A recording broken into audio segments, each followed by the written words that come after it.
think we're live. I'm not sure. Might be working, maybe.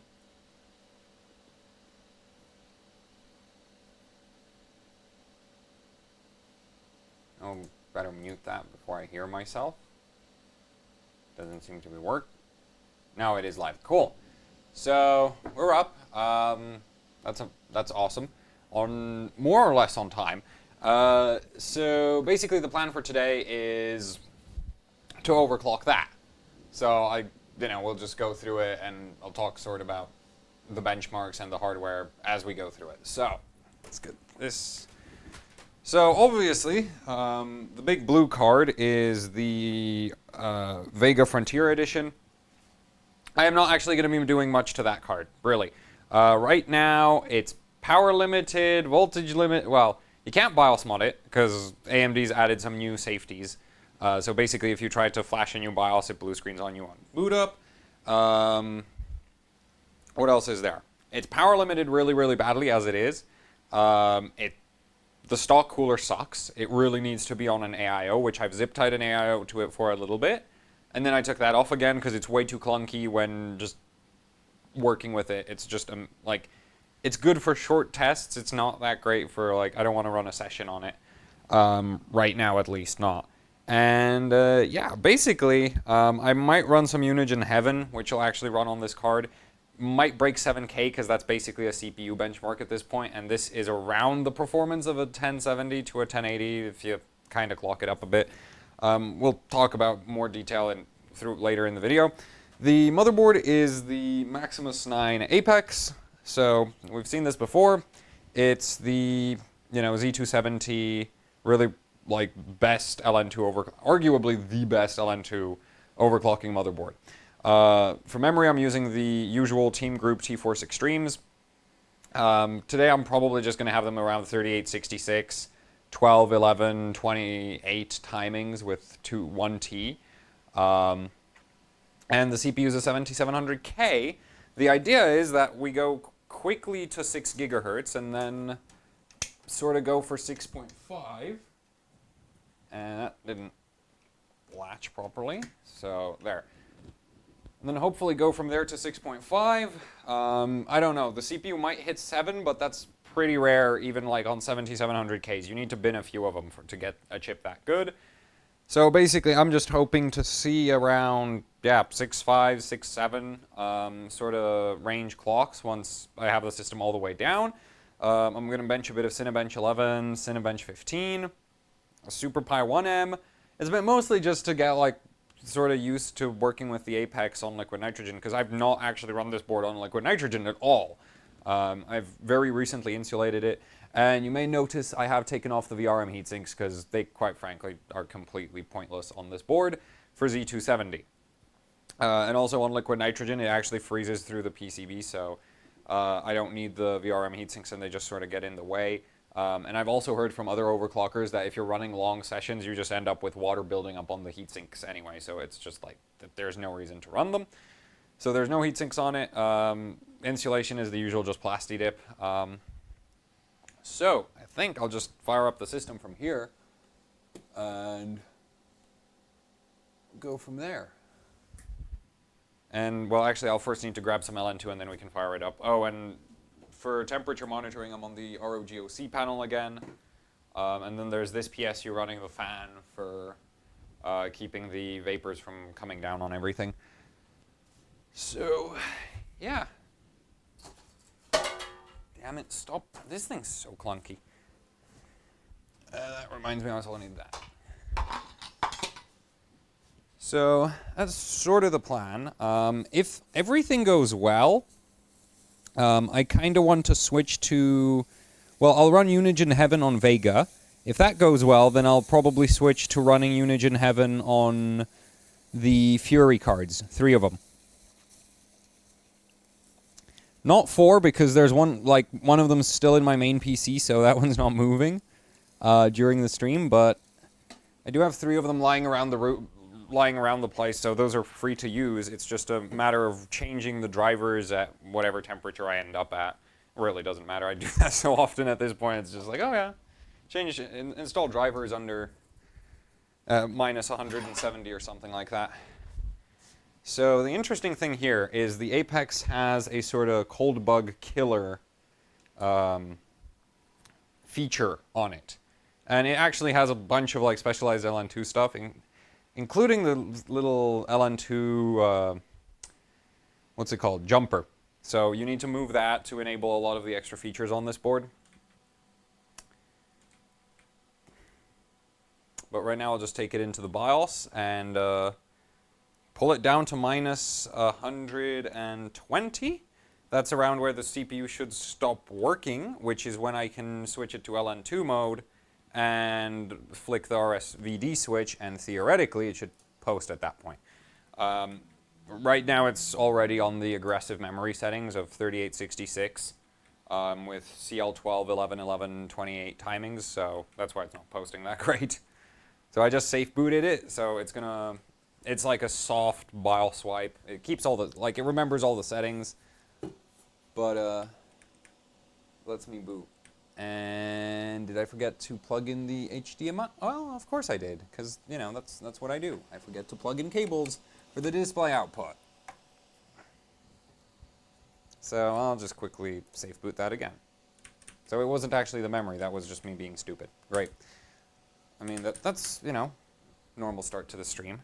Why was the card unplugged? Oh, right, I was checking how I was trying to, because the one thing is, right now there's no voltage control in software as far as I can tell, but I did want to, like I saw some posts that apparently Watt Tool, which is really meant for working with RX 480s and 580s, apparently supports VEGA somehow. I don't know.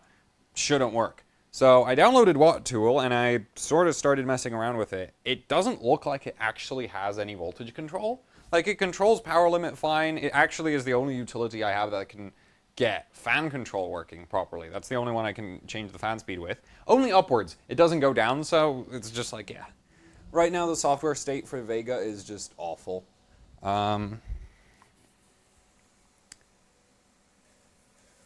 And yeah, but basically I was messing around with that. And in the process of doing that, well, basically there's no way to check. Actually, no, I think hardware info does read voltages. But anyway, I decided to check voltages with my multimeter. And after that, I sort of figured, you know what? I kind of want to just attach probe lines to this card as well. And then I sort of started probing around the capacitor bank on the back of the GPU core to try to figure out where I'd hook up the points. So that's why the cable was unplugged. 15 degrees.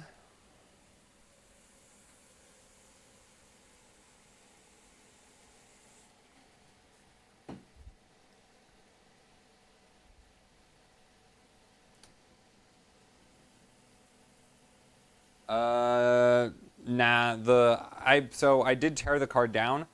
I've only used MX4 Arctic thermal paste on it, which it's not great, quite frankly. It's generally MX4 against like, unless you get like a card where like every so often you get a card where like the cooler must have been nudged or something really hard. And those will have like their mounting is just like really bad and they'll run really, really hot. And then if you switch, but most of the time if you switch from like stock to MX4, it's like makes no difference most of the time. So I have not really upgraded the cooling anyway. The air cooler as is just not, it's also just not enough. HBM scales with temperature. I can tell you that right now. It definitely scales with temperature. So, you know, the air cooler is just like, needs to go. This whole cooling, like, yeah, absolutely needs to go. Because the HBM overclocking actually works really well on the card. That's nice. It scales with HBM clock, which is kind of not a good thing if you think about it. Because, you know, it's like it's not supposed to... There's supposed to be plenty of bandwidth. Why is it scaling? I don't freaking know. Luckily, the scaling isn't like anything ridiculous. It's not like 1-to-1 to like 10...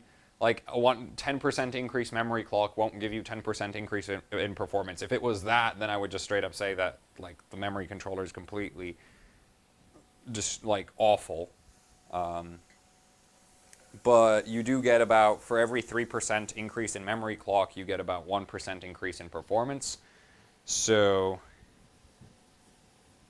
Yeah, and then core clock is also really not linear, which is surprising.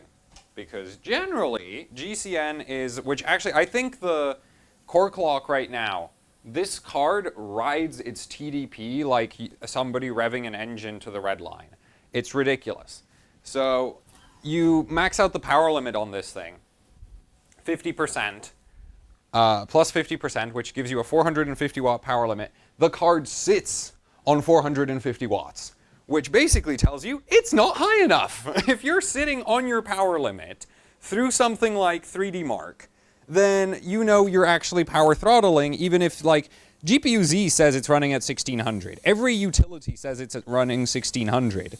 But ultimately, if the card is sitting at 1450 core, 450 watts through Firestrike, which has a very obvious load swing in it, on every GPU like ever, there's like one part of Firestrike which is like 200 watts hotter than any other part. Well, depends on what kind of GPU, but you basically get a nice big tens of percent increase in power draw for one part of Firestrike.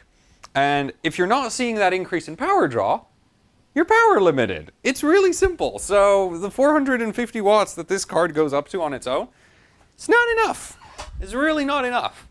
Which, that I guess explains the 12-phase VRM. This thing is worse than a GTX 480 in terms of current consumption. The cool thing is, the performance should go up if you lift the power limit again.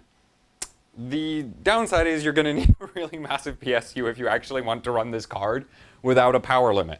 Like, as in, it's doing as much work as it can possibly do and not restraining itself to not burn your house down. So, yeah, that's kind of bad. I don't really care that much that it's super power hungry, but, yeah, it definitely needs, like, it needs a higher power limit right now, that's for sure. And you know what, since I'm actually pulling all the way down, I'm not going to bother glazing it, because I should be able to run it below the Leidenfrost effect, so I'll have to deal with that. Measure the distance between the mounting holes on Vega. Steve measured them at Gamer's Nexus. They're like 67 millimeters. It's not as far apart as a Fury X. A Fury X is like, actually no, it's not 67. It's like 70 something. Fury X is like 90 something. So yeah, I think GN has it written down somewhere, how big the distance between the mounting holes is.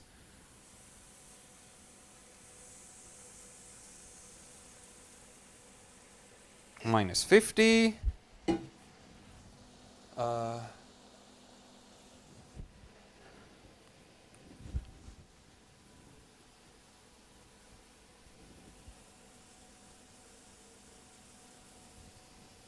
Honestly, fitting coolers on this card, like, is going to be a nightmare. I basically, when I did the AIO, I zip tied it on.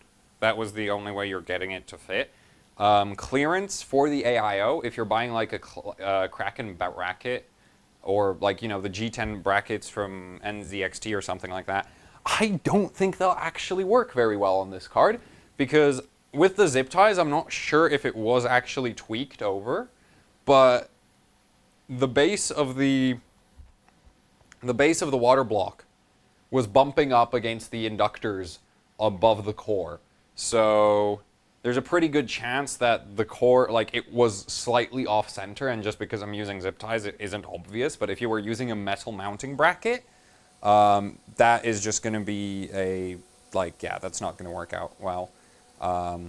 Actually, water block support for that reason is probably going to be a nightmare. I haven't checked if you can mount an LN2 pot to this yet. I'm 99% sure it's going to have clearance issues for the Raptor. So that's going to be fun. 600 watt heat load with terrible thermal transfer on it. Perfect. Never wished for anything better. We're at minus 75 now.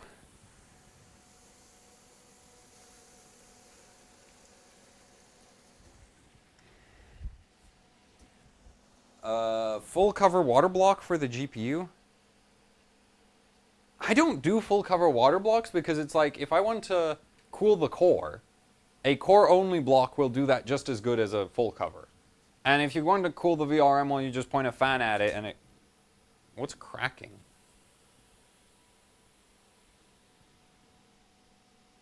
That was a real, not a pleasant noise. That might have just been the board flexing, though. I'm going to hope that it was the board flexing. Right. I'm just going to reset. See if we can get into Windows, and I'll check temperatures with something in there. Oh, but I have the old version of... Well, for CPU, it's fine. 4F. Oh, and this... the board will be posting really long because I am running 1T command rate, which the KB-like memory controller, if you give it 1T at very high clocks, it'll just take forever to post. It just does that. So yeah, that's fun.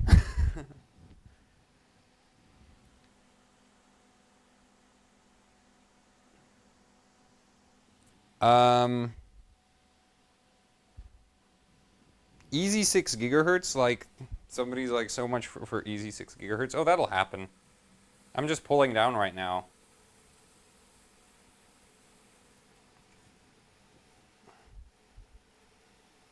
Wait, are the memory sticks getting cold? No, they're not. They're fine. There, now it's posting. Yeah, it's just memory training at different... Yeah, it just trains forever. B-die at fast settings. The other thing is the Windows 10 install I'm running on this is memory limited to 4,000 megabytes, because otherwise it won't be stable at all. And actually, which it just failed to post halfway through, so... Actually, I'm probably going to have to raise a voltage or two.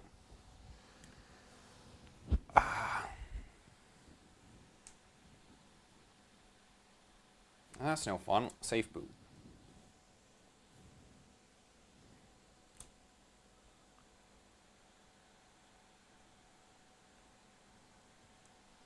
You know, maybe trying to post at, like, tight 3866 timings isn't the best idea. That...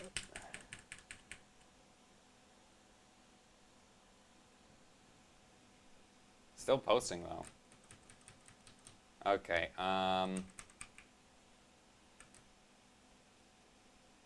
let's see. 1.875. More that, more this. Here, Tweaker's Paradise. And a bit more of that. So the cool thing about the Apex board is what I just did is, so this eventual DRAM voltage right here, this is the voltage that the RAM will actually run at once we post.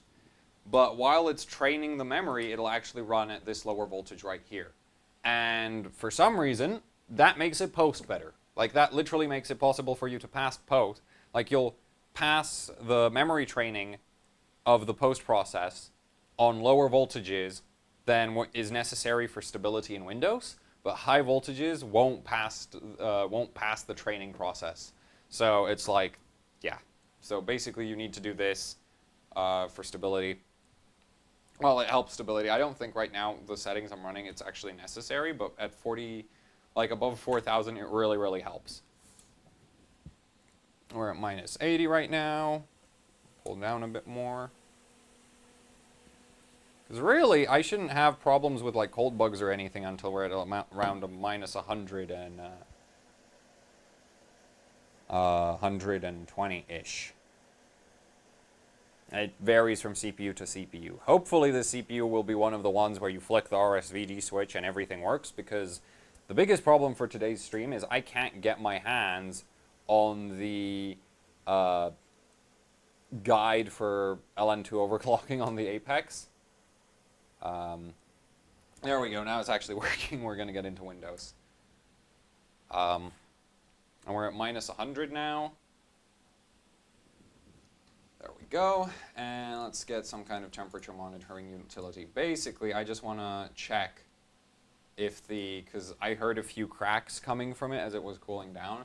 Nothing super threatening, but Kaby Lake is notorious for thermal paste cracks, so I just want to be extra safe, because if this busts the thermal paste, well, I'd basically have to pull the whole system up to basically plus 60-ish, and then apparently it resets itself and works for the rest of the session, according to other overclockers. So it's like I have no idea. Though I have run, well, that was the i3 though.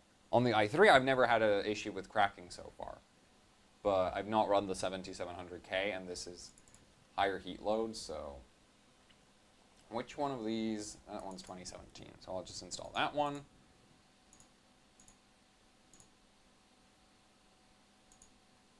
Right.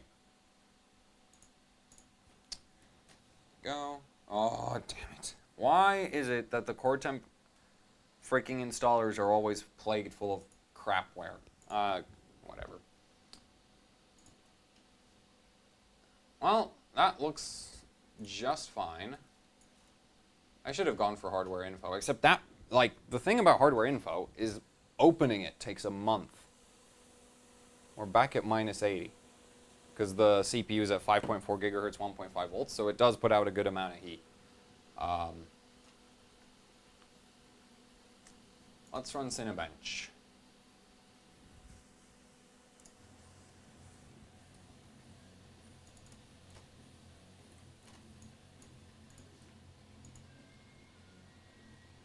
Okay, that's really bad.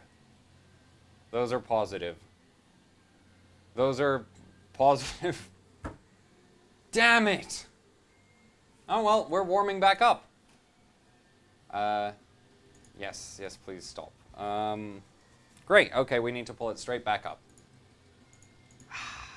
Why can't anything ever just work? Oh well. At least there's not a ton of snow built up yet. Alright, I actually know how to balance this. Put it like that, and... oh well. Now there's some way I've gotten it to sit in the pot without me having to hold it.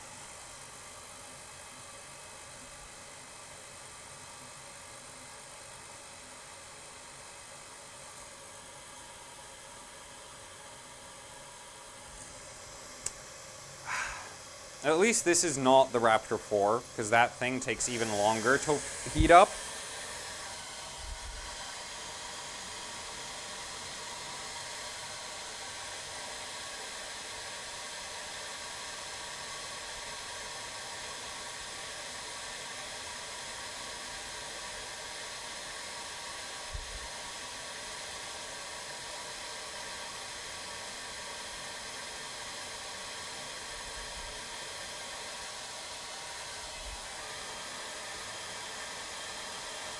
Oh, there we go. That's how it's run. Don't have to hold it.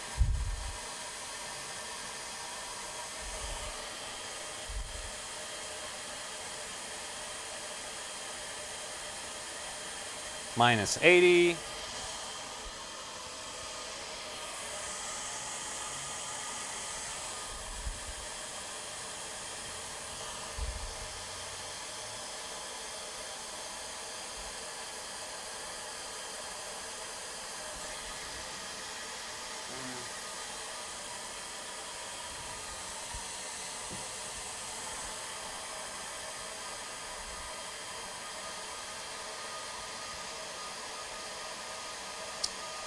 Have I ever cracked a soldered... No.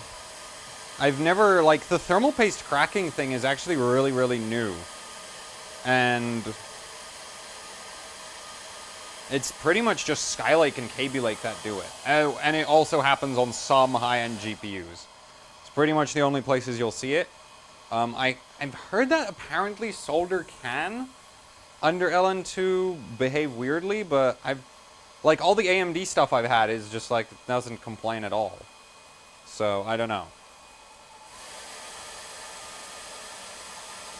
Minus 60.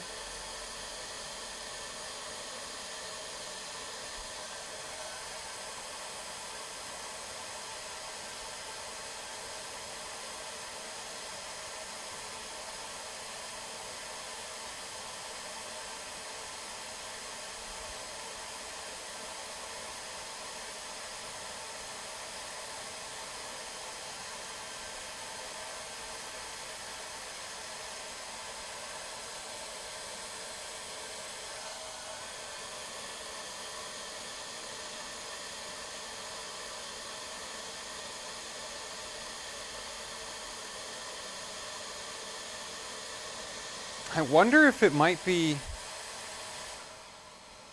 Because the thing about the delidded CPUs is, like, I just reinstalled the, like, maybe if the way I slid it, like, the IHS slid when I closed the bracket, that might have screwed up the thermal paste. I really hope that's not what happened. Because otherwise I'd have to tear down the whole system, if that's what happened. To redo the...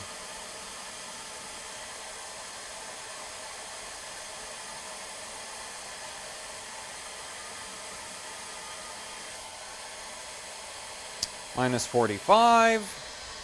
I'm going to put you on the main. There. There's not really that much happening. Minus 40. The worst part is, as this gets warmer, it's going to slow down and heat up.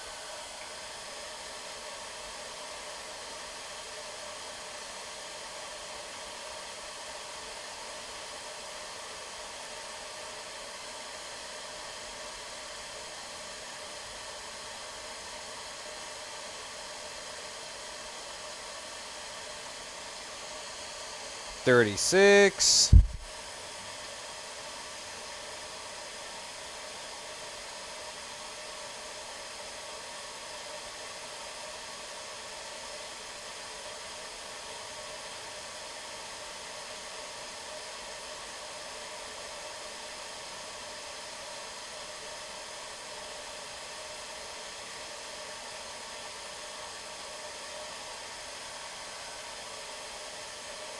$30. I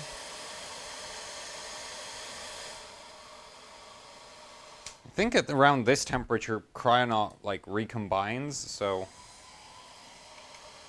we'll try post on this, but dry this area off. It's still minus 25 at the base of this, so the CPU should be relatively safe, as in it won't die instantly while we're trying to post, but I want to get into the OS and actually check out some kind of temperature monitoring utility while I'm trying to bring it up, because hopefully it'll just recombine and then, I don't know, it'll work. That'll be the ideal situation. This is going to hell. I'm not actually going to figure out where that went. Okay, we're still at 0. Well, Cinebench is too heavy. I'm gonna get Super Pi. Benchmarks and that one. Calculate 1M. So this is a single core benchmark, so okay, 18, 15, 21s. Okay. Well, that's, quite frankly, that at least says it's not dead yet.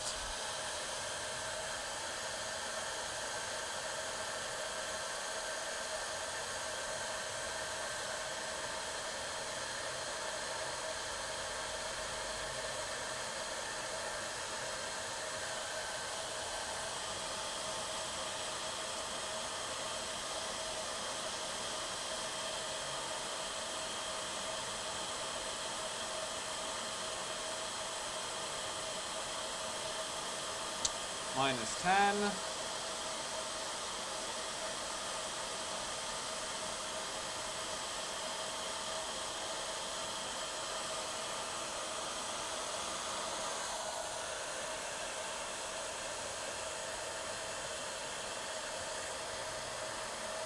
Minus 6.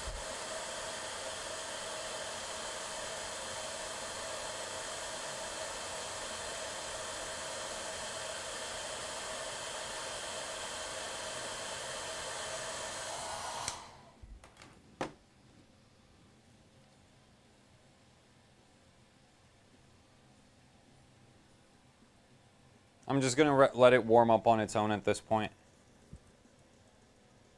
It looks more or less like it's recombined, I think. I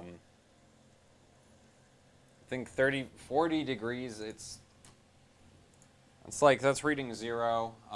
That's a good distance away from the actual GPU core. I'm going to run Cinebench event 11 again. I didn't actually disable all the thermal protections or anything, so on the off chance that I don't, you know, that it gets really hot really fast, which it isn't doing. There we go, see? It's at 60s, which that's fine. That's okay. That's normal, because we're at 5.4 gigahertz. Like, this CPU is running 1.52 volts right now, so 7 degrees on that, 70 there, that's good. Everything's fine. Thermal paste is more or less, well, the thermal paste is functional right now. The question is, will it function once I try to pull it down again? There's a pretty good chance that it'll just crack on me. I'm going to try bring up the pot temperature higher. CPU is hitting 80s. I don't think I'm going to be able to run this much longer. Yeah, okay, I'm going to drop that. Yeah, okay. And instead I'm just going to run some SuperPi on this, just because SuperPi is, like, I want to produce some heat, but SuperPi is not going to run the CPU into the 90s.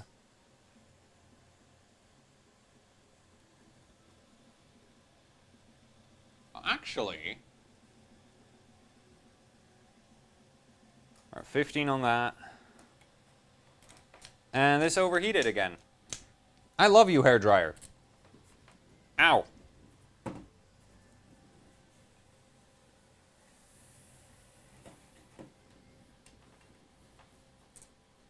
Okay, that didn't cool it down enough.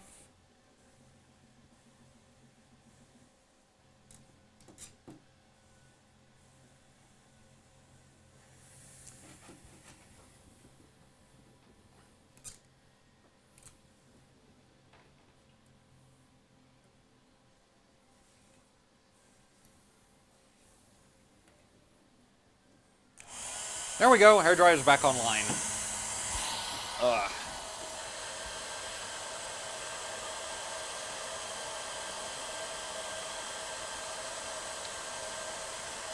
It didn't freeze yet.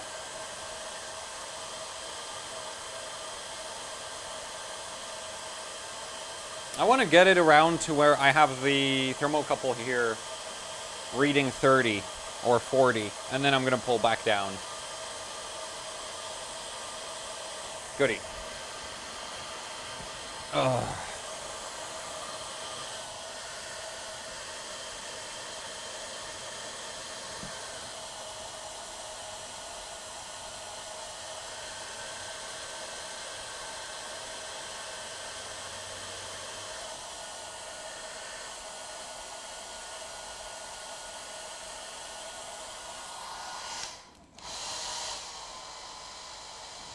The main thing is, if I turn off the hairdryer, then all the heat stays in it. That's the problem. That's why it doesn't start up after I put it down. 25.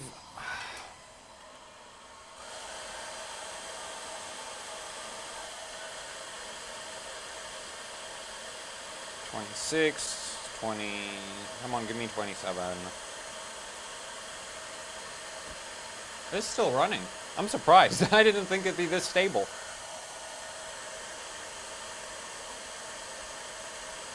28.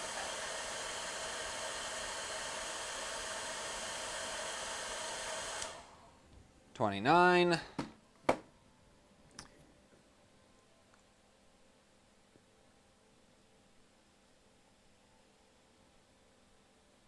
30.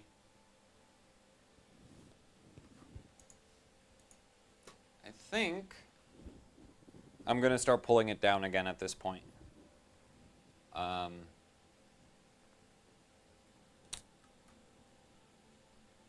Let's get on that.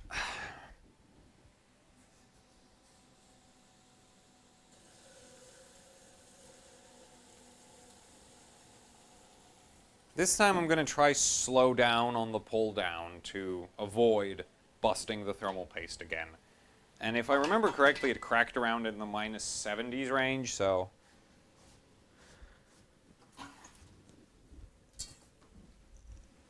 like minus 70, minus 90 area, that kind of thing. I recently redid the thermal paste for the thermocouple, so the temperatures are reading, like they're much faster to respond. So I'm not quite used to the new, like I pour and it actually changes as fast as it probably should. So yeah, that's kind of a good thing, though it means I've been benching really badly for like who knows how long, for as long as I haven't redone the thermal paste on that.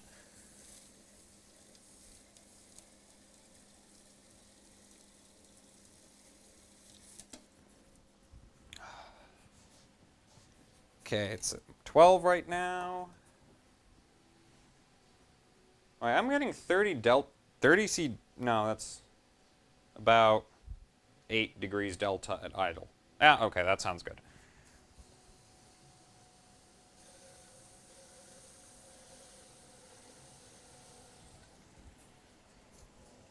There we go. Oh, damn, I forgot to switch you to the monitor while I was fixing the temperatures. Oh, well.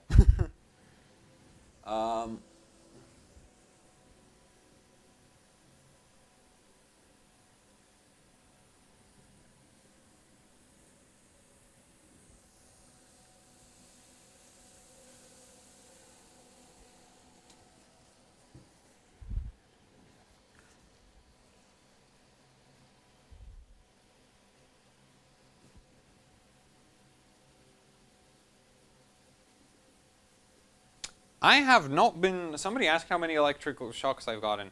I've not been shocked by anything. Because I've never, like, basically the only thing I refuse to open up and, like, try disassemble is the power supplies. And that's the only things, like, the internals of a power supply, those can give you a nasty shock. Everything on the output side of a power supply, unless there's something really, really horribly wrong in, like, there's some major internal malfunction on your power supply, the output sides are maximum 12 volts. They're not going to do anything. Unless you, like, try to lick 12 volts. You might feel that. But just touching a 12-volt wire, really, you won't feel anything.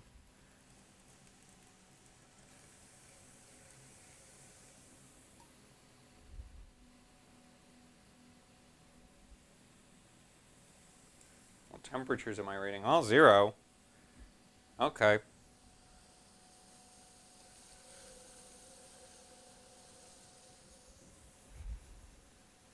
I hate this. I want to pull it down to minus 100 fast. But I'm really not sure if it's like... Because there's a good chance I screwed up my thermal paste application, which, like, that's a huge part of, like, Kaby Lake and Skylake is, like... I remember reading, like, Dan Kopp came up with this. Like, Dan Kopp's currently the world #1 overclocker. But basically, he came up with this method for benching Skylake without cracks. He initially said it doesn't crack at all, but it turns out, like, no matter what you do, you can go from, like, lots of cracking to less cracking and, like, very little cracking, but you can't go, like, no cracking full on.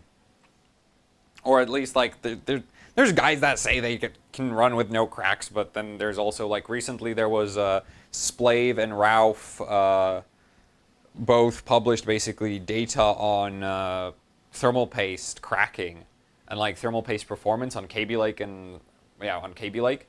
And Splave says everything cracks, and Ralph, I think, said everything cracks as well. It's just like they different thermal pastes, like, they'll crack for different reasons and different applications, but yeah. Basically, the Dan Kopp method of, like, getting rid of cracking is you build, like, you make a layer of, like, you extend an extra layer of thermal paste around the core, around the die of the core, like the die of the CPU. So basically, it's like when you see people go like, oh, you need to use a pea-sized amount. Well, you run on, like, the chips that run on liquid nitrogen, like Kaby Lake chips, what you end up with is, like, a lake of thermal paste around the CPU core, because that's apparently the best way to get rid of the whole thermal paste failing on you randomly at low temperatures. So, yeah.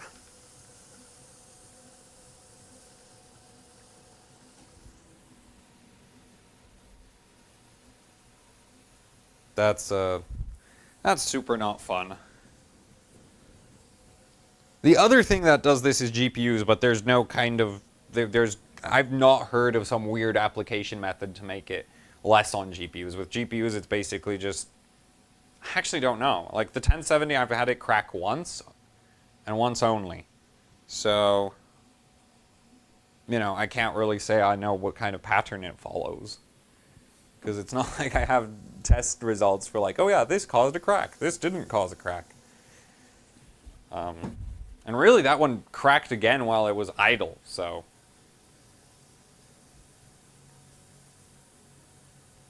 Minus 40.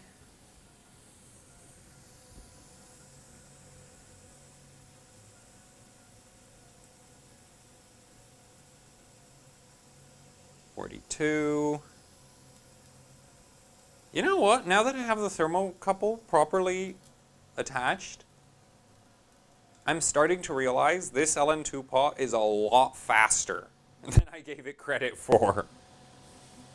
Or maybe KB like just pulls so little power at idle that it feels faster. Because I usually, like, most of my time was spent on, well, last time I was benching it was a Phenom 2, so those run pretty hot.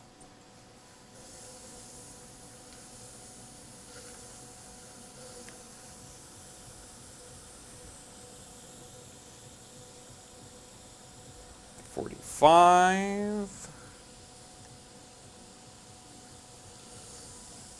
46.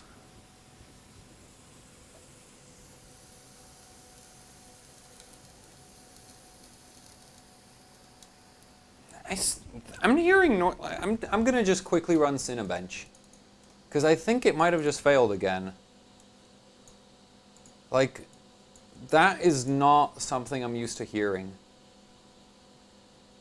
Okay, yeah, no, that's normal. That's normal. That's about 50 degrees delta. That's fine. That's cool. Okay. That's fine, because we're at minus 42 here, and it was reading like +3, +1 degree, so it's cool. That's fine. If it was reading +20 or +70, which it was doing before when this was reading a minus 90, then I busted the thermal paste again. So, good job me.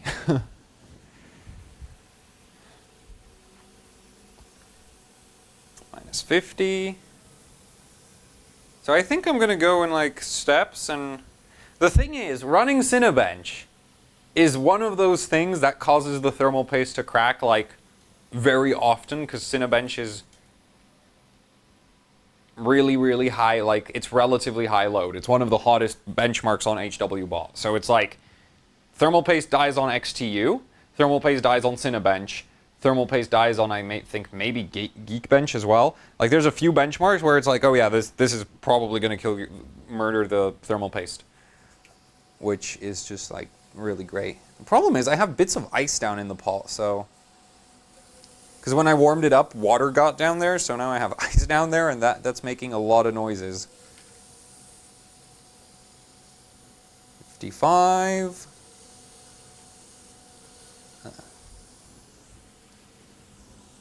I'm going to do the next run at minus 70. I think it really is just me trying to pull 60, 61, 63. Not hearing anything. 4, 5, 6.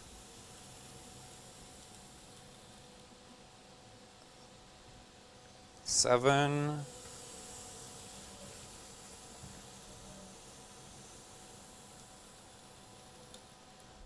We're at minus 70 almost, so yeah, okay, so most of that rattling noise I'm hearing, that's just a bit of ice at the bottom of the pot bouncing around. So that's good. Let's see. And now I'm starting to hear, I just heard something that sounded really like a crack. Okay, so let's go run Cinebench again, and now the temperatures are going to be, no, they're good. They're good. Okay, that was just the pot working. Okay. I hate that. It's like you have noises caused by all the random like the springs, the screws, the mounting brackets all contracting and shrinking, and that makes a ton of noise. And then there's like one noise which basically means, oh, your thermal paste just died. And it sounds really similar. It's just most of the time, if you're lucky, it's really, really loud, I'd say. Because at least then you know for sure, because that one's like, there's nothing, like when thermal paste fails, it's like you can get a quiet one from what I've heard, but most of the time it fails and it's a really, really loud crack. So, though I didn't hear one earlier, so that's another issue. It's not most reliable thing. Oh, and now it's at minus 60? Oh, come on.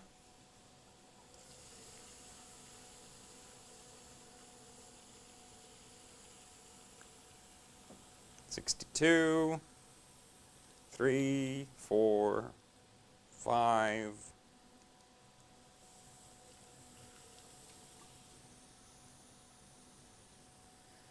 So wish I could just run it into the cold bug, so then I could switch the board to LN2 mode and throw the RSVD switch on, and then we could go all the way to like minus 150, maybe minus 170.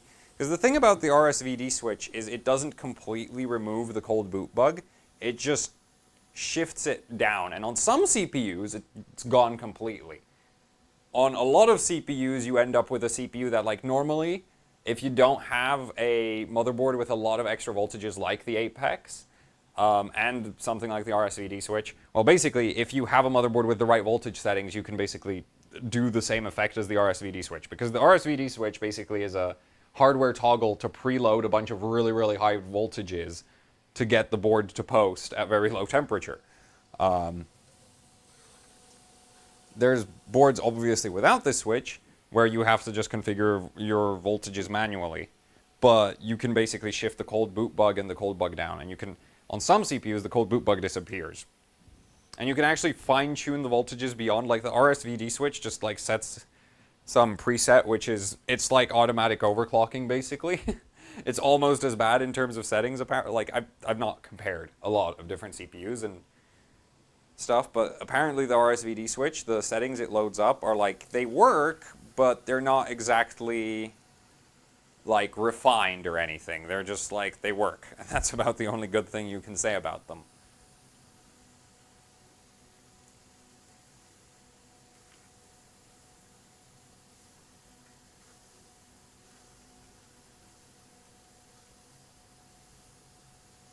Minus 90. I'm going to do the next run at minus 100 to check.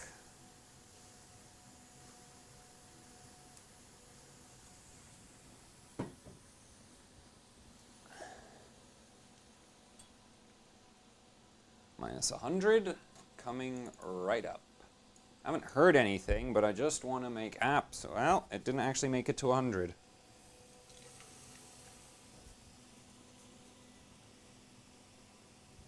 Still not making it to 100. Come on. I'm coming down fast enough earlier. There we go. Yeah, thermals are good.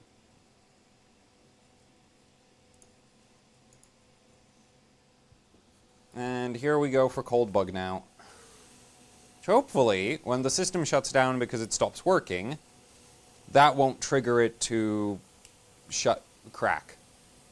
And I just heard something that sounded really suspicious. So, Cinebench again. All good. All good. All good.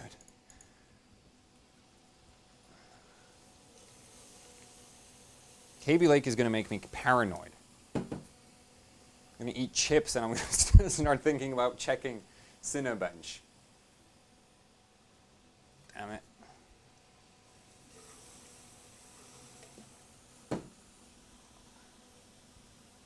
Minus 110, 112.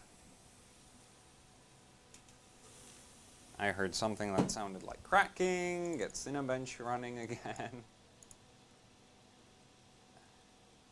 Okay, still all good. Huh. Maybe that thing about the thermal paste dying once is actually true. And then being undead for the rest of the session.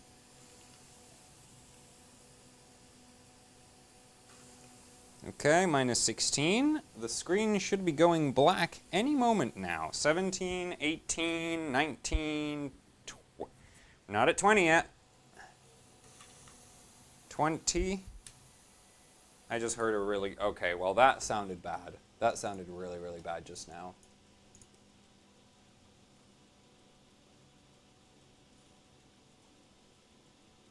Okay, nope, core temperatures are holding still 0.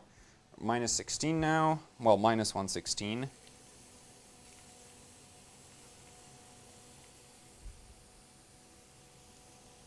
And it should black screen any minute now.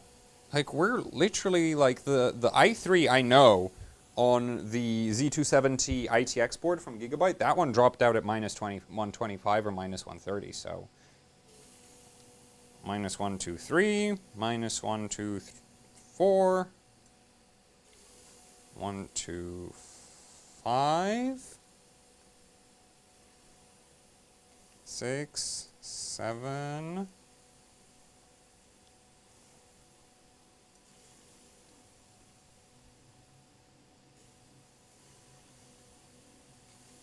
I don't want to pull it down. Oh, that sounded really bad again. Don't want to pull it down too far because if for whatever reason the RSVD switch doesn't work, I'd be really screwed if it was at like minus 60, minus 160, and I had to hairdryer it all the way back up again. The thermal paste is holding good, so that's nice. How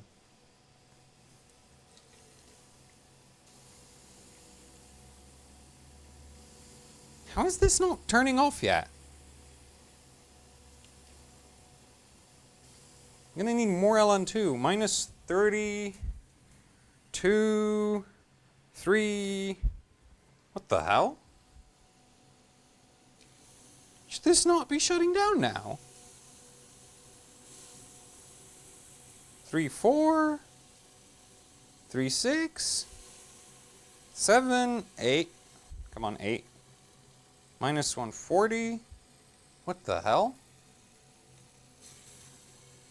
I bet if I try to reset now, it won't post, though. That didn't sound good either. Now thermals are still good. Why is it not? It should be dead. It should totally not be running at this point.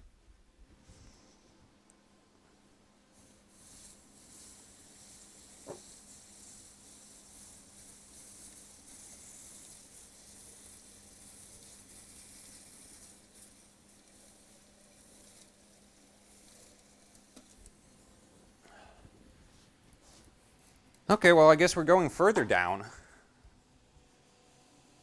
I mean, I could try just restart it at this point, and it would probably stop booting, but...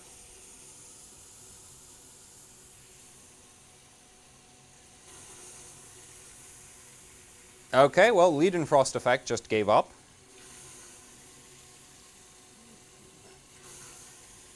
I think you can probably hear that, actually. The really violent boil that it gets now. And we're at minus 150. You know what? I'm going to try reset. Oh, it froze. Damn it, I thought it would black screen. Retry. It shouldn't post. 0, 0. Yeah, so we've hit the... So now on the post code, this right here tells you one of two things. Your CPU is either dead or you've hit the cold bug. So we've hit the cold bug, which means I'm going to turn this off again. Switch to LN2 mode. And where's RSVD? DRAM, nope.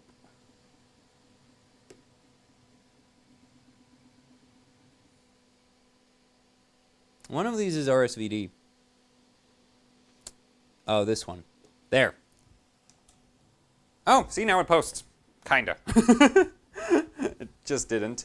It's also back up at minus 140 now, so I'm gonna pull it down. 25. I'm gonna maybe have to safe boot at this point. Retry. A minus 150. 25 again. Safe boot. It's probably, if safe boot doesn't... There, yeah, safe boot's working. And we're at minus 145 on the thermometer. So RSVD works. Great! Thank God that this motherboard can compensate for my complete incompetence as far as overclocking Kaby Lake goes. Because otherwise, what you end up having to do is the RSVD switch basically sets three voltages for you. If you don't set those 3 voltages properly, it doesn't post at these kinds of temperatures.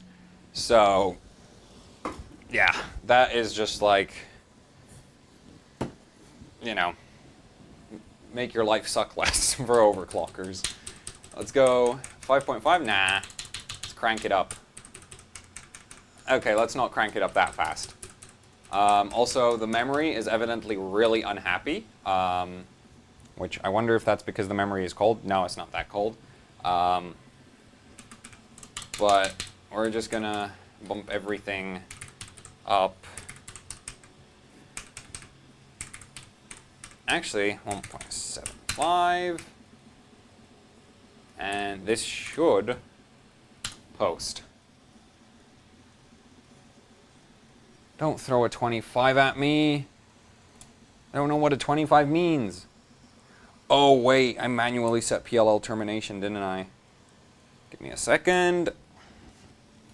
And we're also back at minus 130 again. I really need to get a heavier LN2 pot, a slower one. Because this thing is a rocket going up and down, which is great if, like, you have the time to keep babying it, which I currently don't. So I think what I screwed up is, yeah, this is really low. I should put that on auto, and RSVD should take care of the rest. Please do that, RSVD. Yeah, see? Now it's working. Perfect. Yeah, so PLL termination is one of those voltages that you need to normally set, but RSVD does that for you. Also, the thing is, that PLL termination voltage, if you put the board in LN2 mode with the iGPU enabled, high PLL termination will kill your iGPU, which, depending on how much you care about your iGPU, may or may not matter to you, but yeah, that's a thing. And high PLL termination is, I think, it's one of the requirements for this to work right now, so.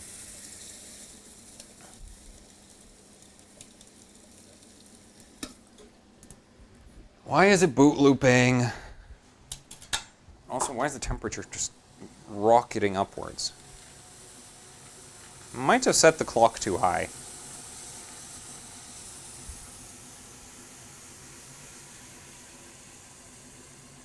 F 60, 24, 78, 79, 96, B2. Bam! Boots! Okay, I guess it was just memory training again. For a while. CPU overvoltage error. I don't care. That's because the motherboard is basically warning you about the 1.7 volts I set, which I did intentionally. Windows, what the hell is wrong with you?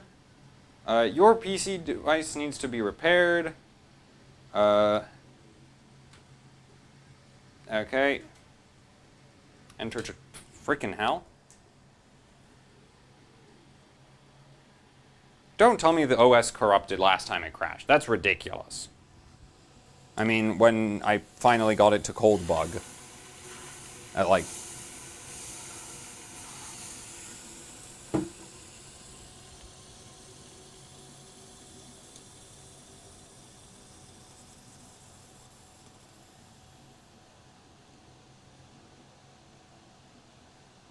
It's posting again. And Windows, please don't complain. I don't have time for this.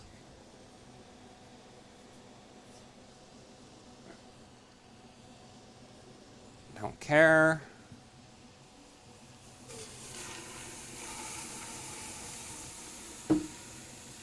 Why does it keep... I think it actually broke Windows actually died. Could not be loaded because the system registry file is missing. What the hell broke the registry? Also, that sounded like the thermal paste just gave up again. Kill me now. You'll need to use recovery tools, installation media. Well, I do luckily have an install USB, so that won't be ideally a major issue. What? F8? Just gave you the freaking installation USB. Oh, right, I'll need to actually manually boot into that. That's great. I just want to see. Yeah, I think the thermal paste died again.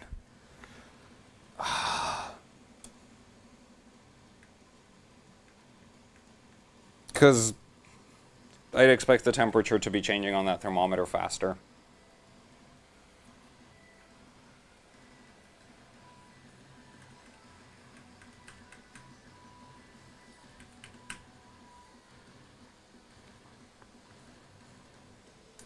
I should have really, like, the other cool feature the Apex has is you can stick a thermal probe through a hole inside the CPU socket onto the back of the CPU. That is very useful for figuring out if your thermal paste failed, because you can actually just check what temperature your CPU's at from behind the CPU, which basically will tell you if the contact in front of the CPU is bad.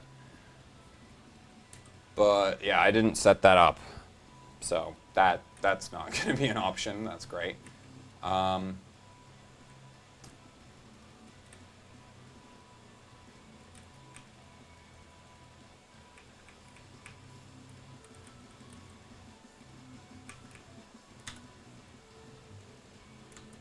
Okay, so great. I'm going to be recovering Windows at minus 135. Also, I think we're at 5.8 gigahertz with the most unstable RAM settings. Well, actually, no, the most unstable RAM settings I've ever run was 4 gigahertz CL12. So it's not that bad. It's just pretty bad. Could be worse. Like, not working.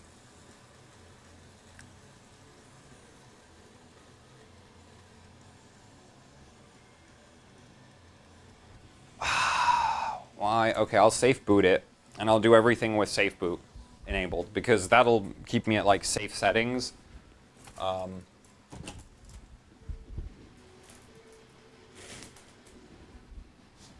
And by safe, I mean, like, stable settings, so. There we go. Back up at minus 139.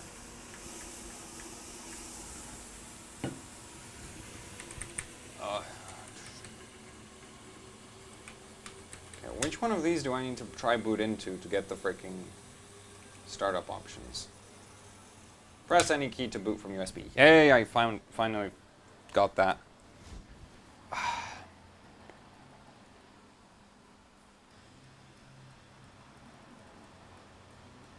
And this right here is basically why extreme overclocking is not about how much money you throw at it, because ultimately, it's like best motherboard, best CPU, best thermal paste, best LN2 pot, and I can't even get Windows to work. Isn't that fun? No, I don't want to install. Repair.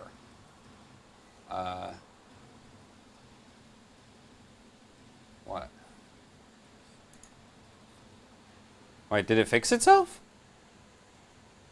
Seriously? That fixed it? Please, please be that easy.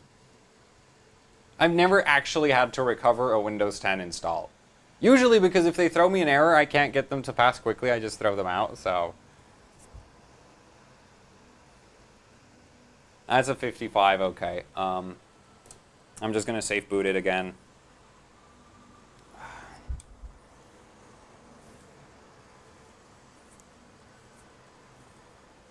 I think that fixed it, though, so, I'm hoping that fixed it, so at this point I should be able to go into Windows Direct and not bother with the whole USB stick.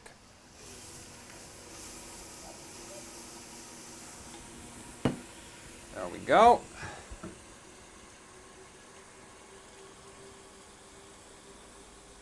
Work?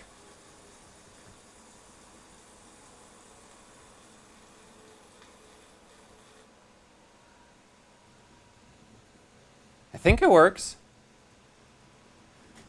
Alright, so now it's repaired and it's booting. What? No?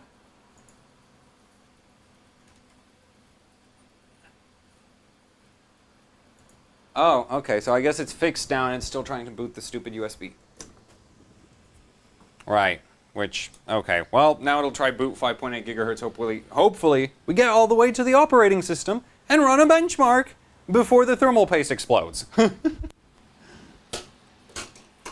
And I get to do this whole circus all over again.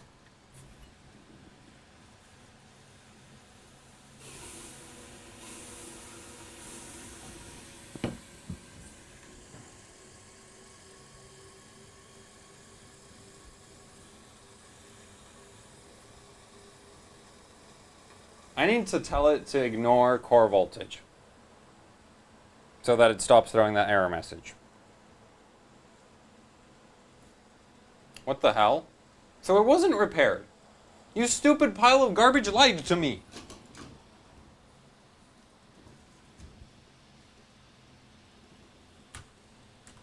Wait.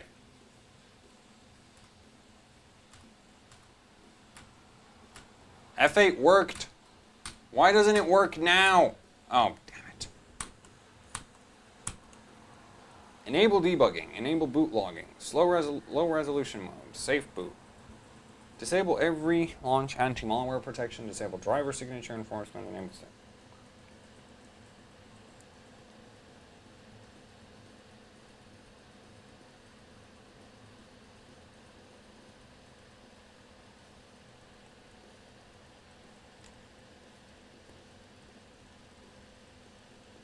Yeah, I've set it to, it's at it's set to 400 megabytes. It's max memmed. It only started to... I'm gonna try safe mode. Useless pile of...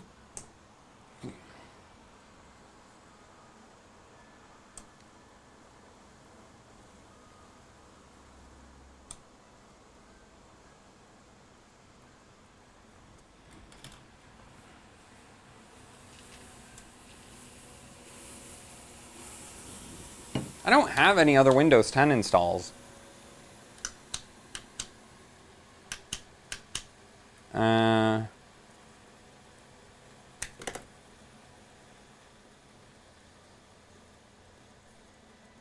If this one last time doesn't work, I'm reinstalling Windows at minus 140.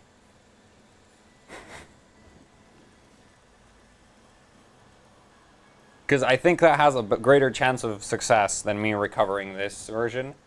And yeah, it's still screwed. Okay, we're reinstalling Windows at minus 140 because, you know, it's the kind of thing you should do. Okay, and I'm gonna use safe boot for that.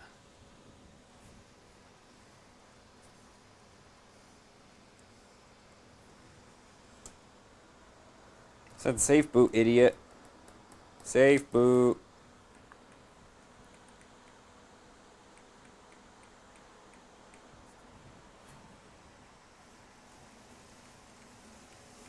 This is not fair. It's like on the little miserable ITX motherboard. With no... The VRM was garbage. Everything on that motherboard is garbage. I didn't have a single issue. Single problem. No cracking, no OS corruption. The scores sucked. The scores were absolutely horrendous. Because it's a garbage motherboard, but... why can nothing ever work?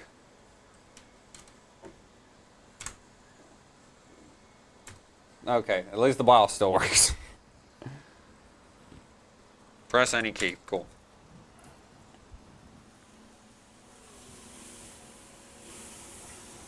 Luckily, this is not going to take that long based on the fact that it didn't take that long earlier today.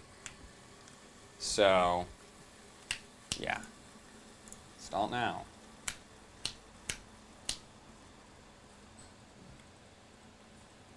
Ah, damn it. Freaking cable. There, that fixed it. I don't have a product key. I don't keep a version of Windows 10 long enough for it to actually need a product key. I never passed the 30-day trial. Actually, no, I think I've passed it a few times. Maybe once. Upgrade? No. We are going to delete that. Actually, no, I'm going to format that. And we're going to install right over it. Next.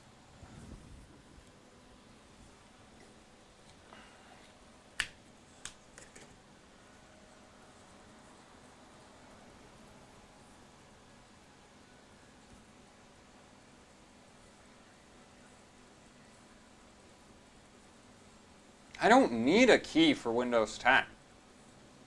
Like, literally. I mean, I've even gotten into the point, like, I think the few versions where I've had it pass the, like, trial expiration, which, again, isn't that many installs for me.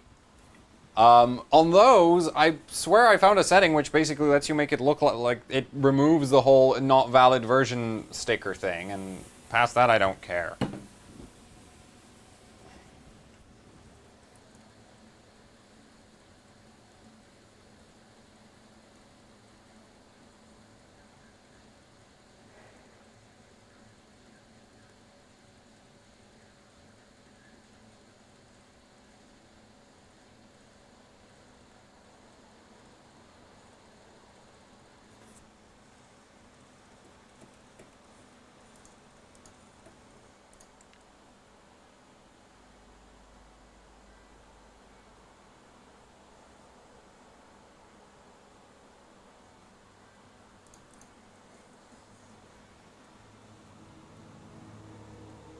Honestly, it's already, like, it's going to be done in a couple minutes. It's going to be less time than I'm probably going to spend trying to get this stupid thing to repair itself, so. At this point, it can't repair itself because I formatted it, so.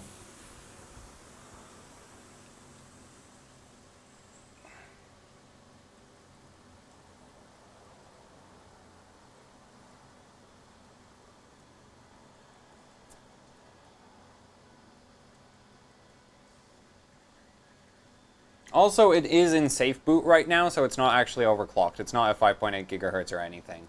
It's at like 4 or something. Or whatever safe boot defaults to, I can't remember. It defaults to like 1.2 gigahertz. That might be why the installation is so slow.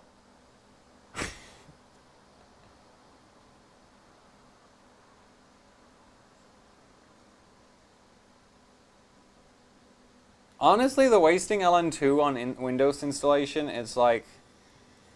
That's why I'm just going to buy another DWAR. It's literally like... Because I run into stuff like this way too often, where it's just like, well, it doesn't work, and I don't really care. Because it's like, reinstalling Windows takes a fixed amount of time. Whereas troubleshooting, who knows how long that might end up taking. Especially for me with OSs, it's just like, to hell with the damn things. So, I've reinstalled Windows on LN2 a few times. Ideally, I'd like to have multiple hard drives which I can just swap to as things stop working.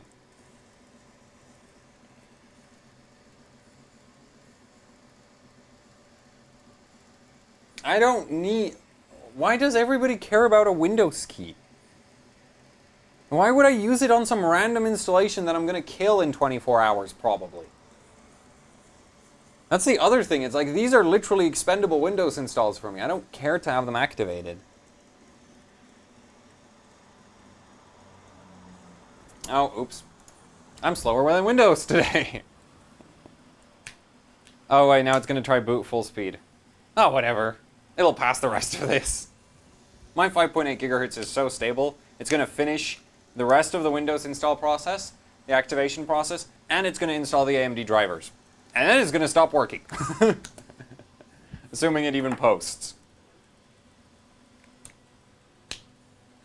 It should.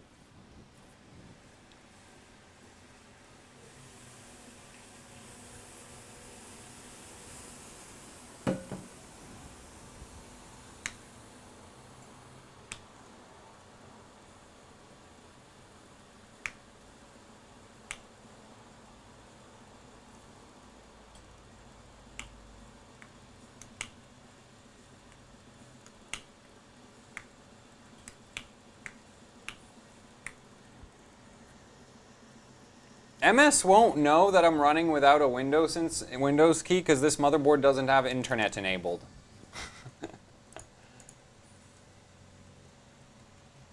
Wait, what? Are you kidding me?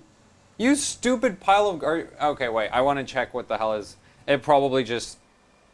I don't think... Wait, I don't have a product key. Next. I want to see if this is just being stupid or custom. Did it not? No, it looks like it installed. Yes. I know what happens, so we're gonna deal with it this way. There. Now I can't boot into the flash stick.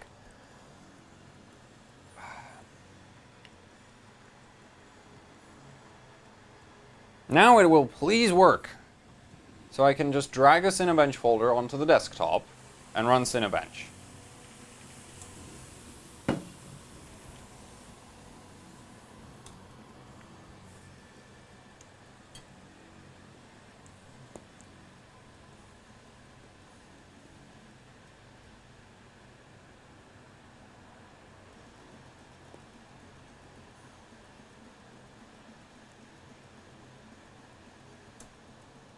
That's the memory training loop.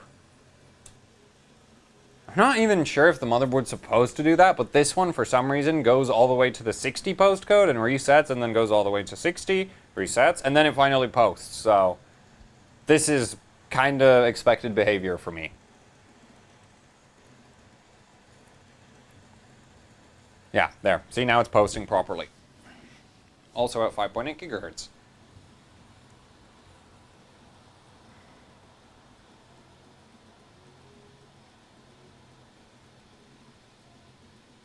No, please tell me. Yeah, see, Windows works now. Please work.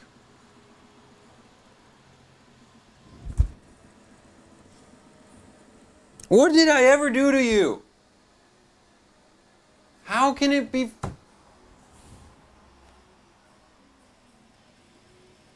F9. What? This one too? Fuck it, I'm using 7. Literally. No. I am not putting up with Windows 10's useless freaking insistence on not working. Let's see. No video and AMD. Okay, so this probably has at least one install that'll work on this. Except I don't know which install is which, so that's going to be great. And I'm not even sure if these installs have proper drivers for Z270, so... because this is 7, so it won't work with the USB 3 ports, probably. So I'm just going to move the keyboard to the PS2 port, and... which one am I in? Oh, that explains everything, doesn't it? There. At least I'll have keyboard control. At the very least. I'll save all the scores onto the hard drive, and... Cinebench should be at least, well, basically either of these OSs should have Cinebench, so you can run that.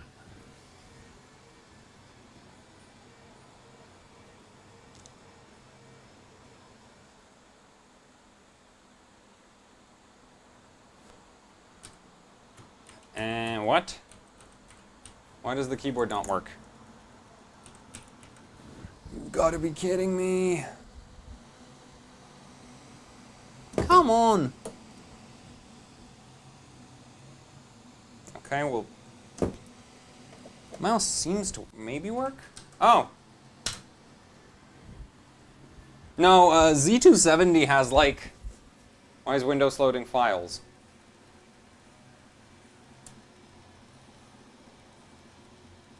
What the hell? That's not supposed to... That install was working last I remember using it. I don't remember breaking that one. Admittedly, it's an NVIDIA install, but it should load up anyway. I think it's an NVIDIA install. No, but there's a thing with like the USB... There's like something different about Z270's USB standard versus like all the other USB 3, and it basically doesn't work. Like, the support for Windows 7, like Windows 7 doesn't have proper support for it or something like that.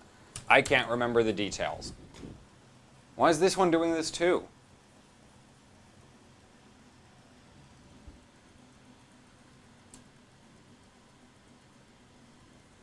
Could I have one OS that freaking works?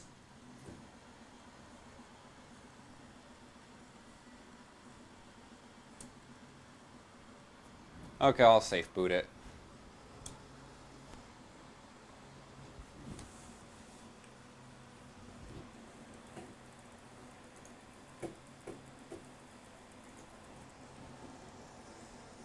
Yeah, Tullius, I got the guide. Thing is, it's kind of pointless when I can't get into Windows.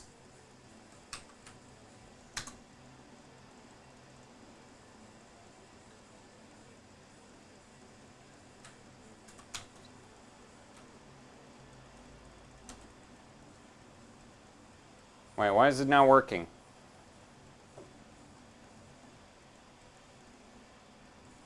See? This is how you deal with OS issues. And this is the problem. I was like, look at that. The mouse is just, that's the main problem I've had, like, cancel. Oh, and the freaking, this HDMI cable is going to be the death of me at this rate. This is a pile of garbage. There we go. Restart. Nope. Oh, freaking out. Restart later. Like, the mouse is really slow, and that's because of the USB driver thing. Like, there's a USB 3 driver I need to install in Windows 7 that would fix this, but it's just like, I don't even know which driver it is, so. And I'm not going to try search for it now. I'm just going to use the keyboard for everything.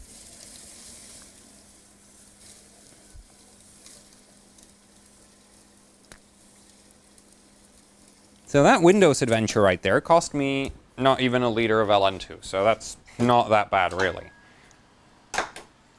in terms of LN2 use.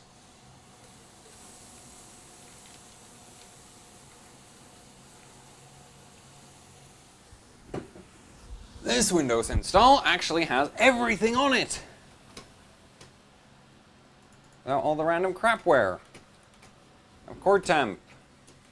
Reading the clocks wrong because it's an ancient version, but at least I think the temperature might be correct. I think. Maybe.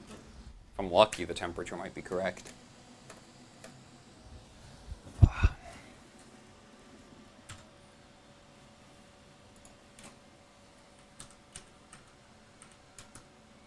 And nope.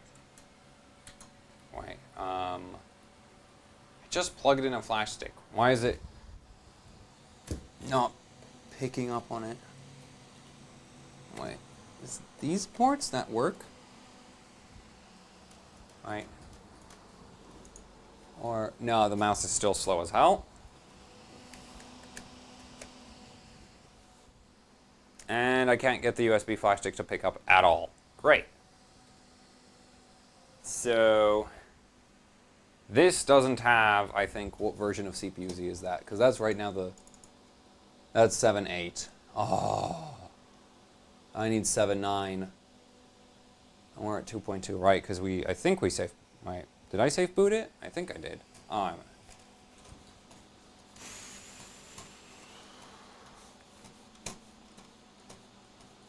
Move your freaking.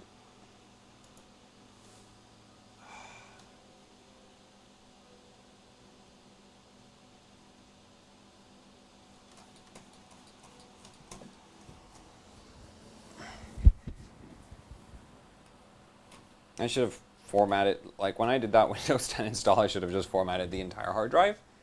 That would have probably fixed everything.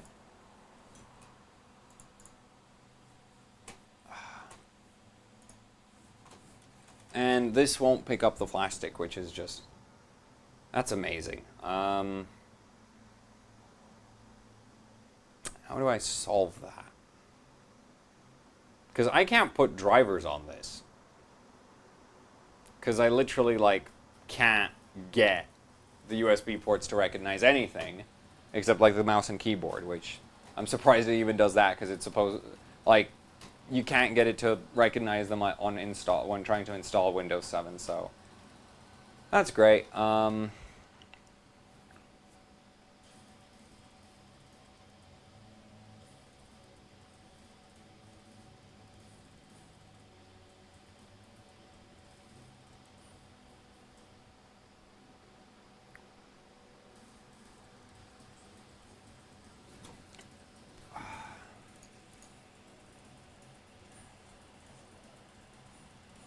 I am not updating this Windows 7 install to anything, because this is literally, I think, one of my best Windows 7 installs I have, because it's the only one that actually is good.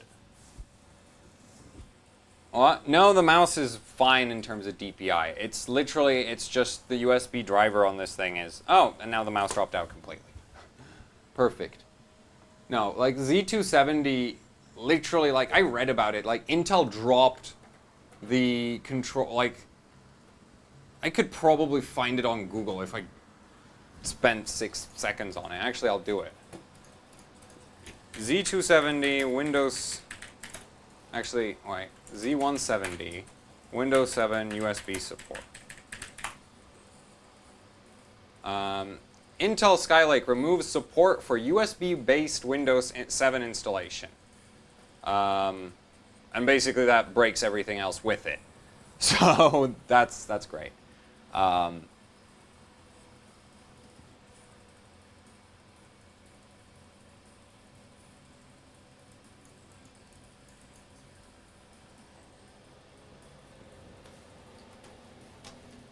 Freaking...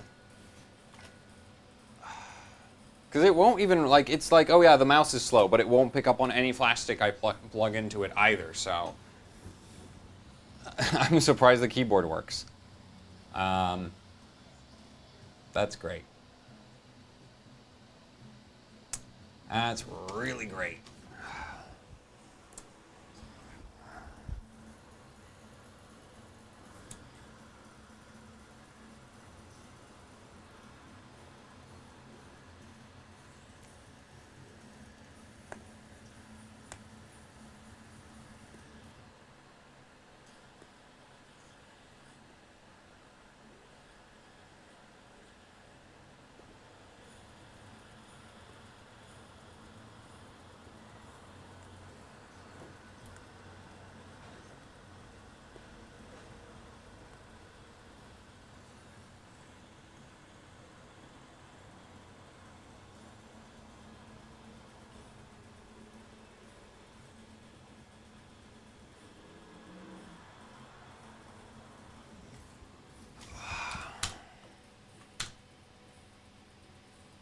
Why does it keep doing this?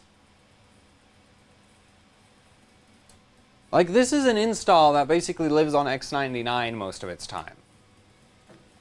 So... yeah.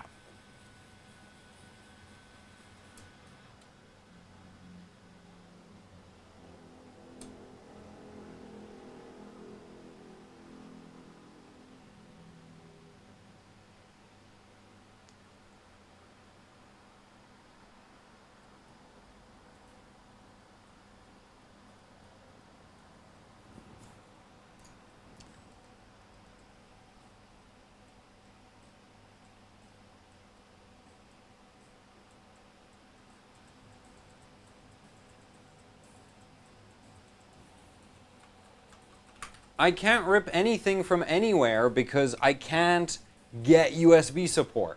That's the main problem. It's like I'd need to install the drivers onto that hard drive somehow without using a flash stick to get them on there.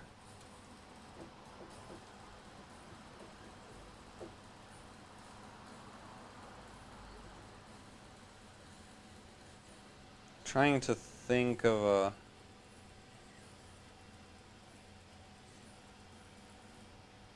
I'm kind of tempted to just reformat that other hard drive completely and reinstall Windows 10 on it again. because there's like, I can't think of where to go from here at all. And it's doing this again. Okay, I think the overclock on this is really not stable right now, so I'll just go back safe boot. Actually, I'll drop the hard drive before it boots. There.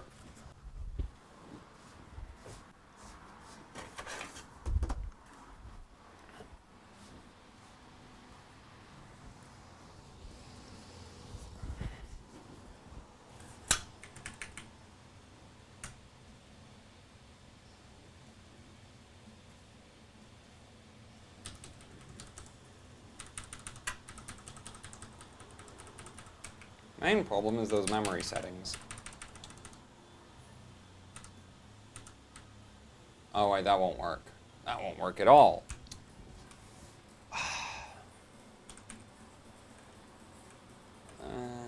Wait. Overclocking profile. Well, I have something that I can start with. Load optimize defaults there.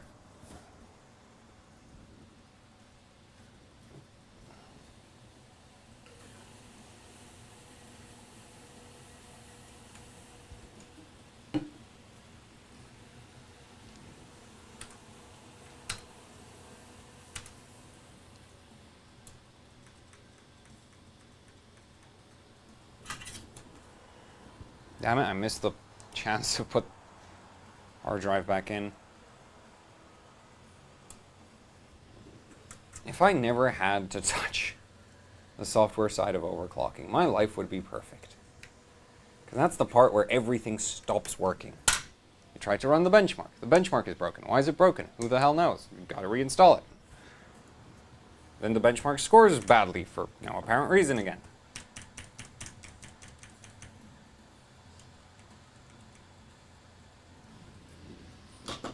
Let's see.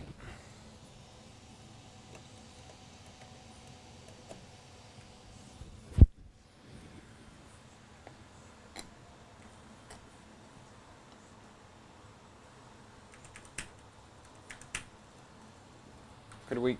All right, F1. Damn it. I've been turning it on and off again for basically the length of the stream. So, you know, that's that's going great. It's not fixing anything. Okay. Which one of these? This one. I don't get why it didn't freaking...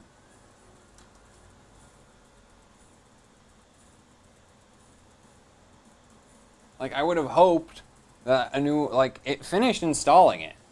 It used up space on that drive, so I don't get why it didn't write a new freaking boot whatever.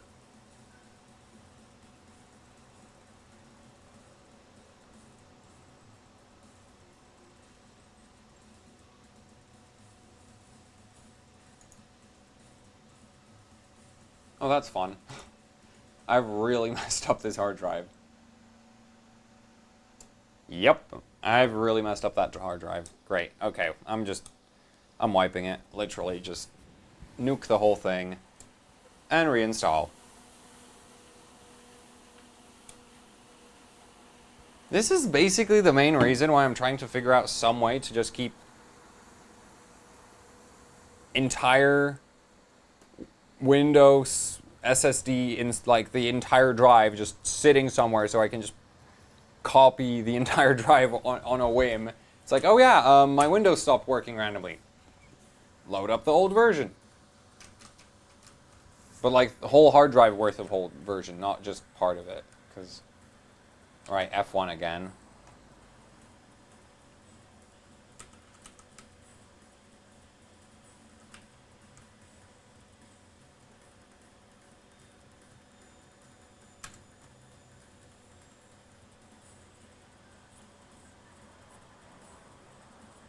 The UEFI boot option just like throws me into the freaking flash stick anyway. It's like I don't see the point.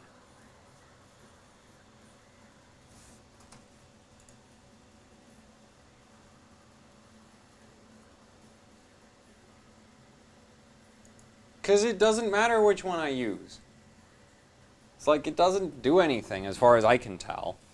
And ultimately, I don't care about any advanced features. I don't care about M.2. Quite frankly, if this only had USB 2 ports, I'd be much happier if they were actually the old EHCI standard instead of XHCI. Because then they would work with Windows 7.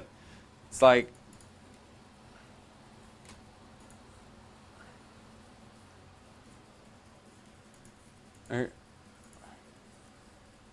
Custom nuke.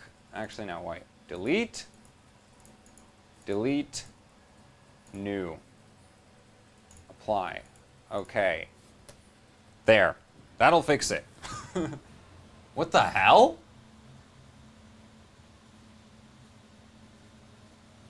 Windows, what the... Why are there so... There shouldn't be that many things at all.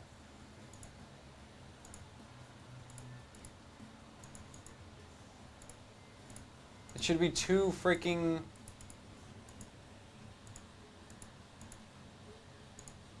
I do not get that. Why did it make so many? Oh, it's because I'm on the UEFI version, isn't it? It's, yeah, I'm on the UEFI version. See, this is like, I don't, it doesn't, I think I've never actually used the UEFI installation in that case, because I've never seen it make 4 different drives like that. Like the partitions. I've never seen it do that before.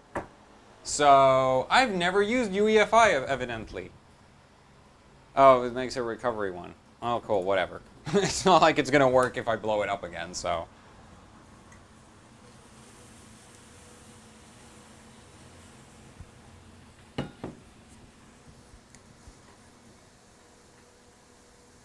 Temperatures are hovering around a minus 100. Right now it's minus 110.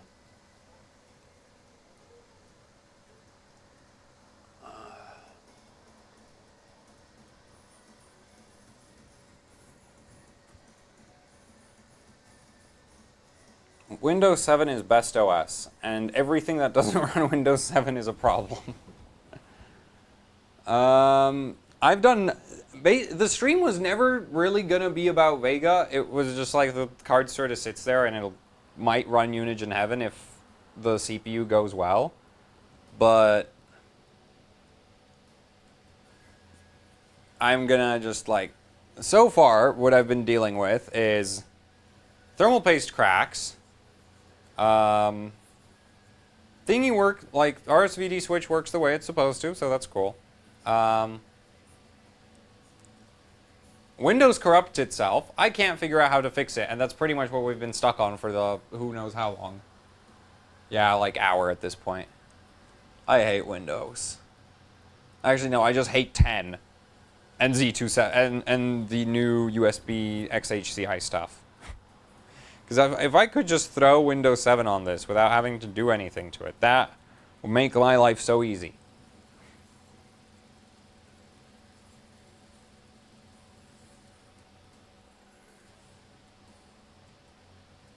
Windows 10 is slow for CPU benchmarks. It's just straight up slower for every CPU benchmark I've ever run on it.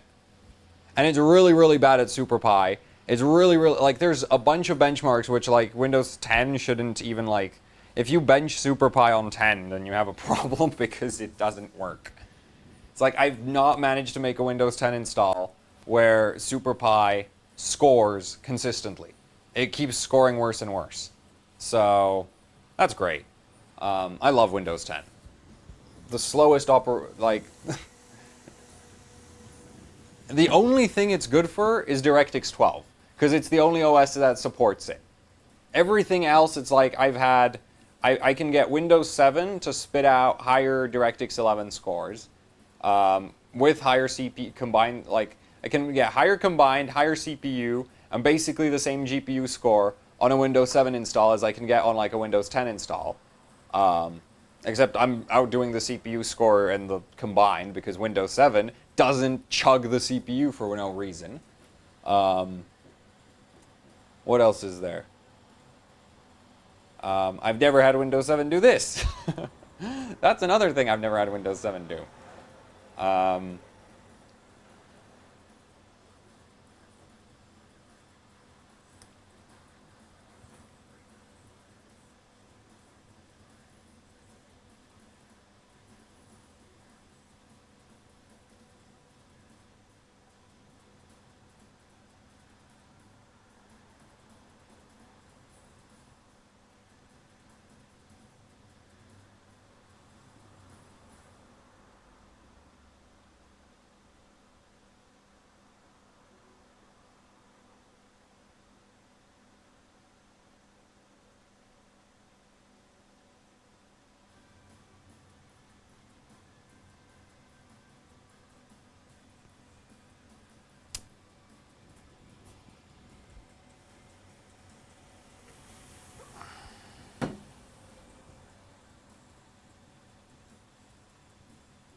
I feel like the UEFI installer is even slower than the other one.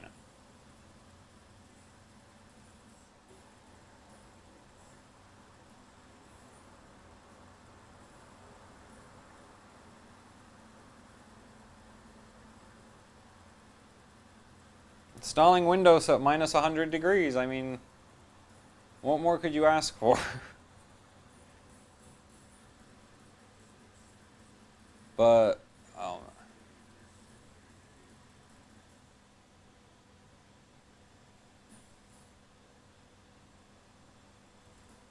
No, this is on an SSD, except I'm on a flash stick.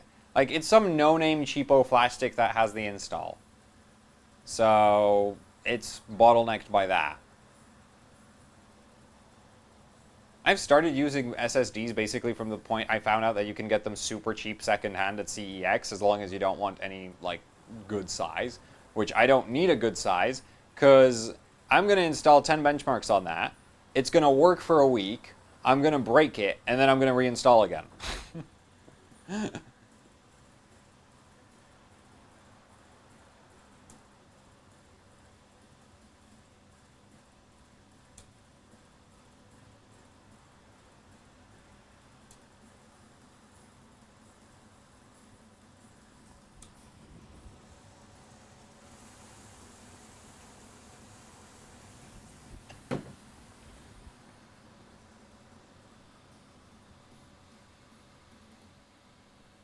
Yeah, no, Ryzen would still need a Windows 10 install. And Ryzen with LN2 is just like the PCIe. The entire PCIe system on Ryzen on LN2 just falls apart completely. As in, nothing works levels of falls apart. Okay, so there. That's what I need to go on.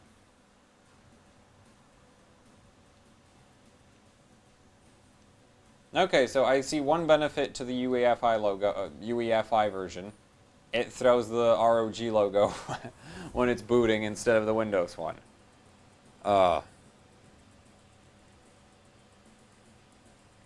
You can get Windows 7 to work on Ryzen. It's, again, the same thing as Z270. You need a bunch of drivers, which I haven't been bothered to set up. So, yeah.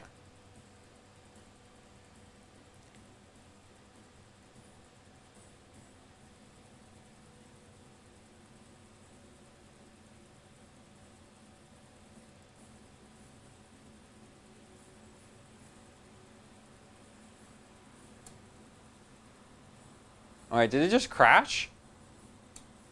Can't do that.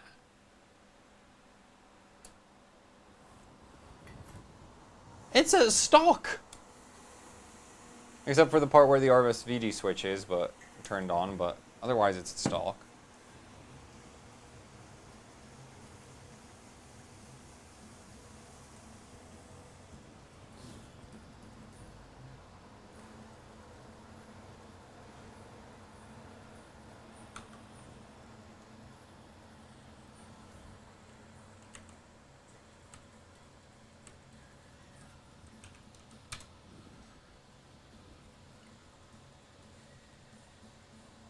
The UEFI install of Windows seems a hell of a lot slower than the non-UEFI version.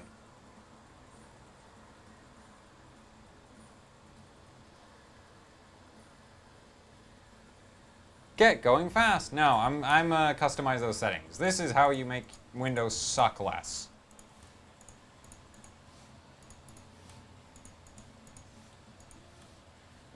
Perfect.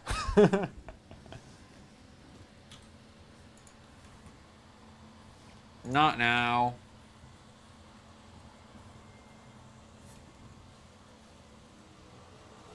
Max V-Core, you want to stay below 1.42 volts. We're happy you're here? Damn, because I sure am not. You better be getting things ready.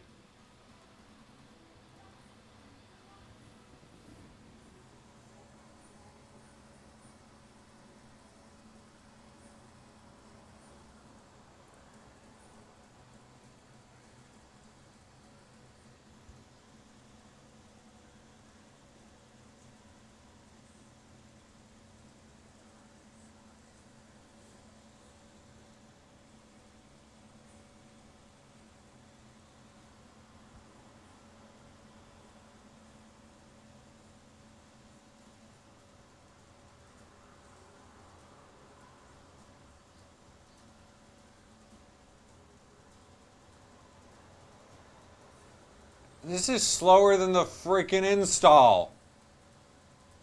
No, please stop. Oh, it didn't do anything. Good!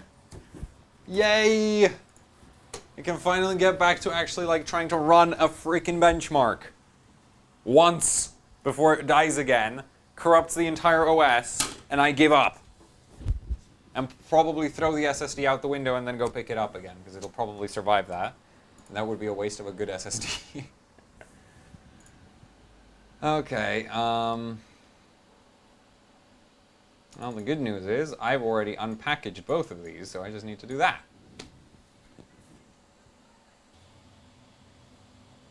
Now it's...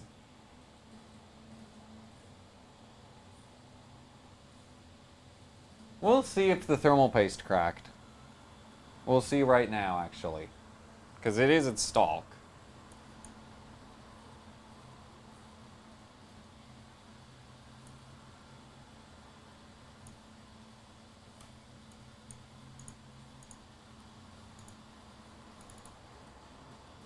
Okay, so that one is full of crap. So we need to delete that version. Actually, you know what? I'm just not going to use it at all. What am I going to use? Hardware info 64. Downside to this program is it takes a month to run.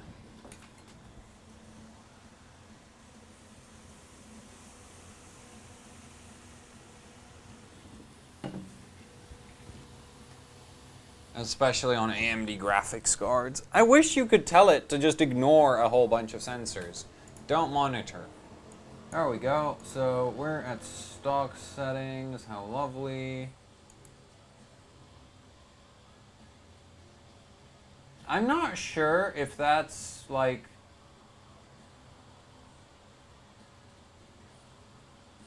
hardware info's version of temperature error, or if that's actually 100 degrees. Because we're not under load right now, so even if there was a thermal paste crack, this right here, no. Okay, thank you Hardware Info for your service. It was not appreciated.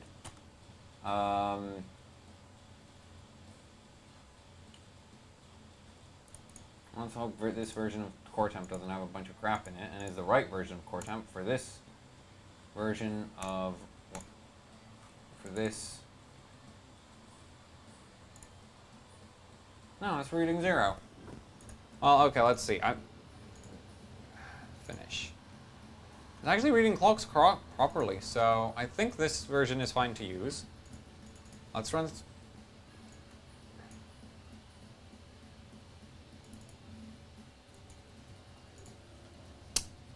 I keep forgetting that you're supposed to accept that one.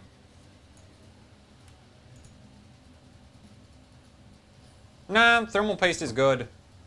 It never cracked. It must have been me hitting the desk or something. Oh, I face desked. That might have been what you mistaked with the crack. Because I literally hit my head on the desk at one of the stages of the failure. Though I think that showed up on camera. So I don't know how that would have been mistaken for the crack, but it didn't crack. Thermal paste is fine. We can keep rolling. So that's good news.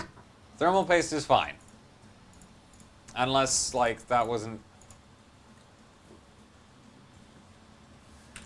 Now we get to dial in overclock settings. The worst part about this, like, Kaby... The other thing about Kaby Lake for me is I can't figure out how one of my profiles manages to, like, I have a... Like, how to get the clocks to be static. For the life of me, it's like, I tried to make a profile from, like, fresh earlier today, like, from nothing, and I basically got stuck at the point where I couldn't get the CPU to go above 3.9 gigahertz. So, thank God for overclocking profiles, and we're just gonna load number 4. Yes. Because this one works. I know that because that's the one I tried to use earlier today. We're going to change that to auto. This UI is kind of broken. Actually, memory presets. Or I'm not going to touch memory presets for now. Actually, no.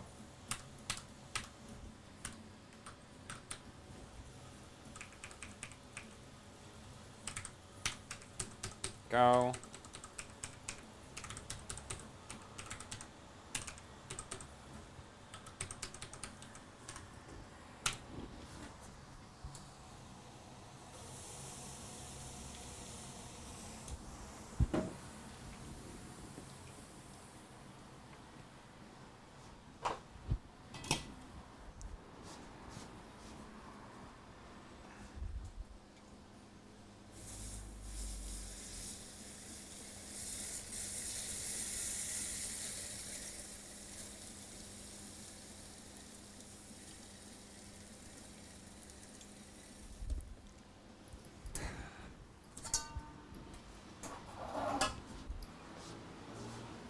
There we go. I think that posted, right? But it doesn't matter because I didn't actually set the core clock to anything useful. It's only 5.2, so... Yeah.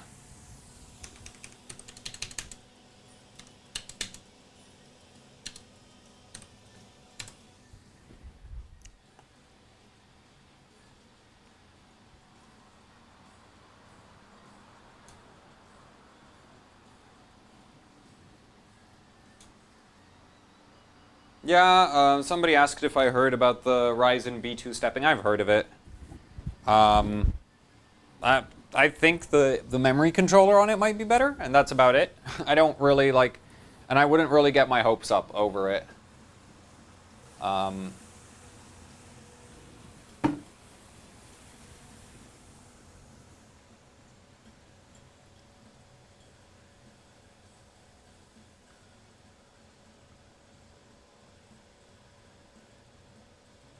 CPU overvoltage error. You don't say.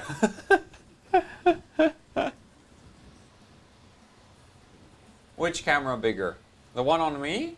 You're not gonna, like, I can't get it angled like that you would see me, so that if you're hoping to see me, then that's not happening. Which version? I like 11 better. 11 is a nicer version of Cinebench. You know what's the worst part? It's like, if I ran this on Windows 7, it would score higher as well. So, more details. I'll do the bare minimum of at least setting the priority. Run.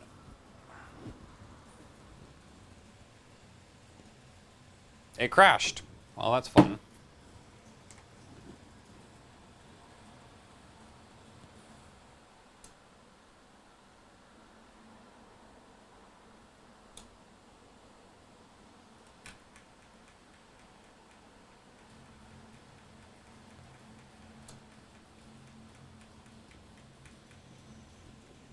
Oh, minus 100. This is not far off. Like, these settings are really, really similar to what my i3 does. So I'd hope that these would work right now.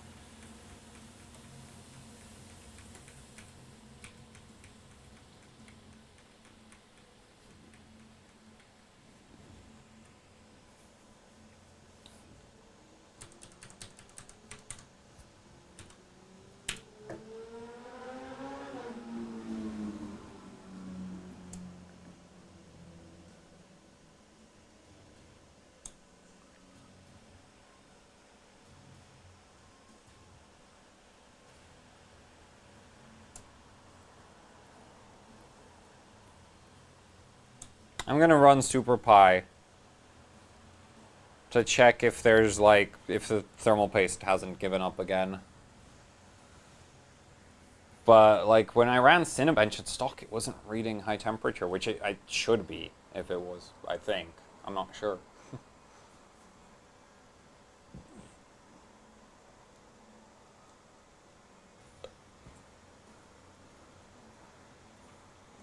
For the support thing, I have a Patreon, there's a PayPal, there's shirts, there's a ton of things. Like, and Twitch, like, the thing about partnering with Twitch for me is I stream way too irregularly for Twitch to be, like, to look into it. So, yeah.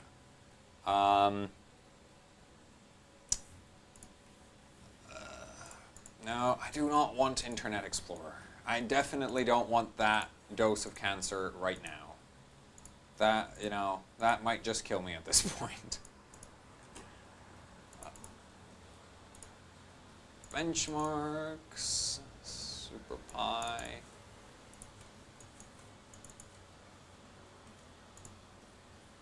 Oh, damn it, wait. Change when these notifications, don't tell me about it. I'll never have to, alright, core temp.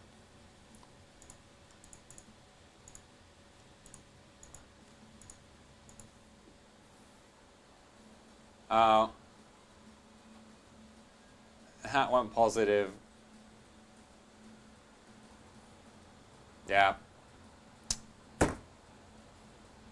Okay, the thermal paste gave up again. Well, that explains why Cinebench crashed instantly. Lovely. Absolutely freaking lovely.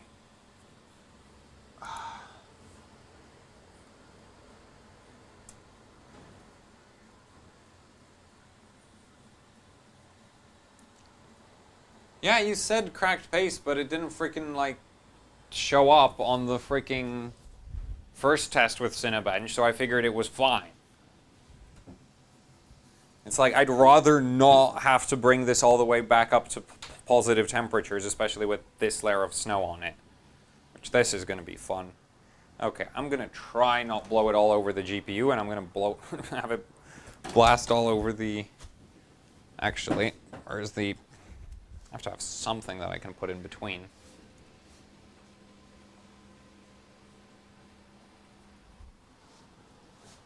Oh well.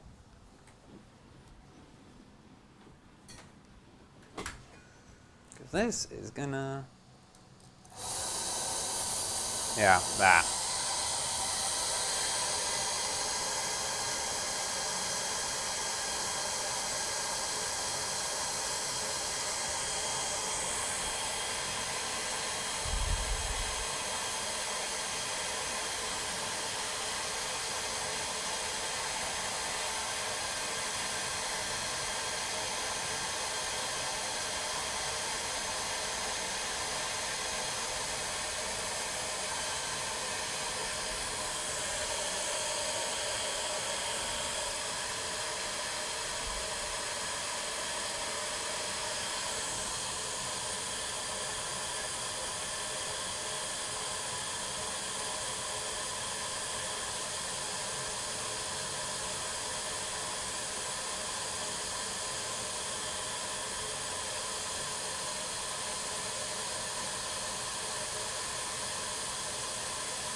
Whoops.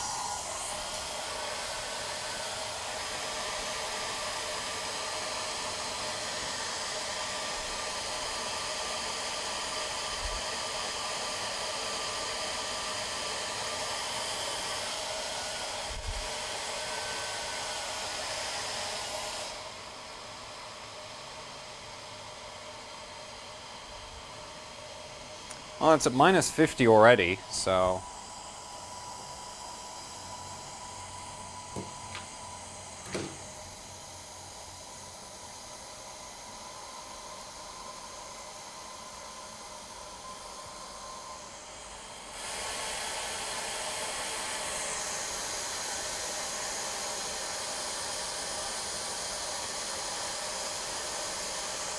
Trying to prevent as much of the water from getting on the rest of the system.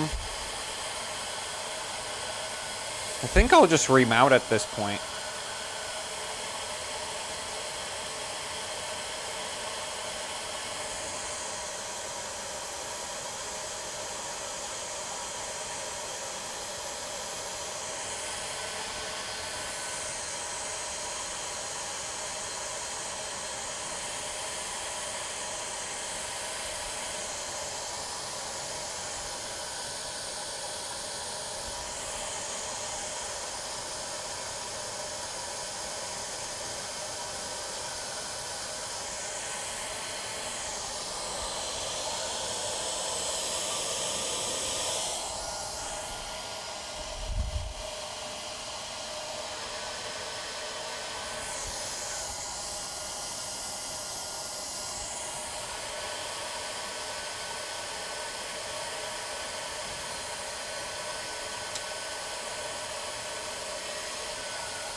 Well, I'm glad I didn't try to run, like I didn't try to go for three-way right off. That's one good thing, because that would not go well.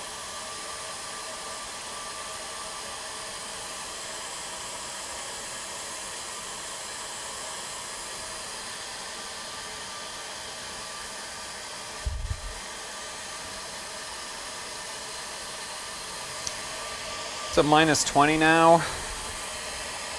So at this point, I think I should be able to heat it up from like the CPU side of things. Because it should recombine.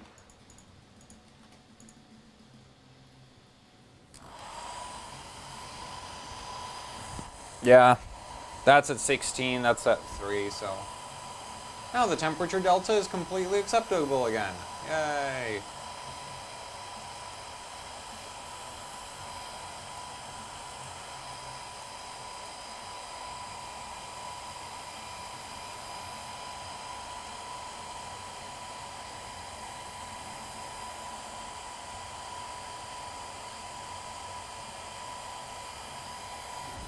Go. So since I'm going to be tearing it down, I'm going to try add the second thermocouple under the CPU. I want to warm it up well into the positive range, which is why I actually dropped the... Why is it so low clock? Is it not in high performance mode? Oh, it's obviously not, is it? Control. Small power.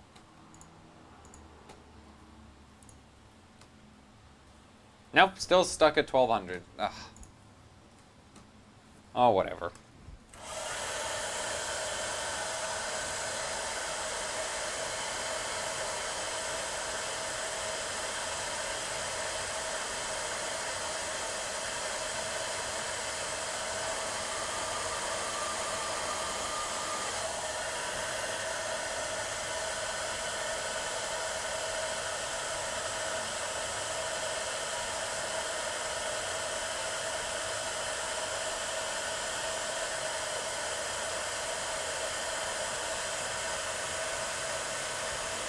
How's it getting 12.5 points?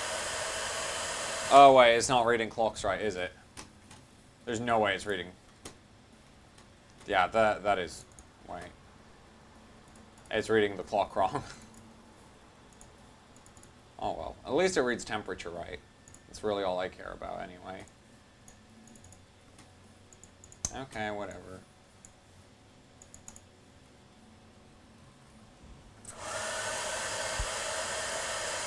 Yeah, okay, it is at 5 gigahertz.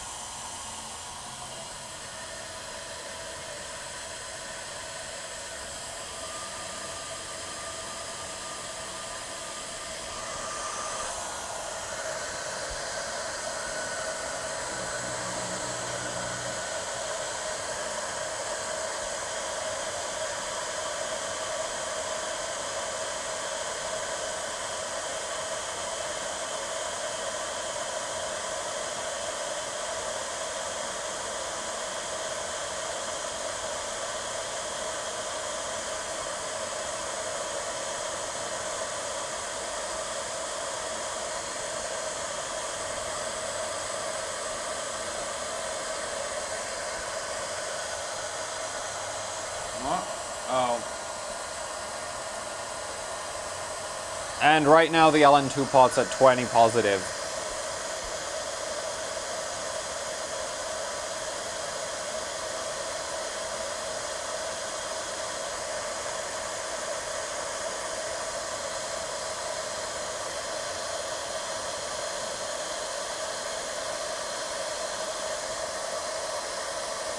Okay, that's ready for taking apart.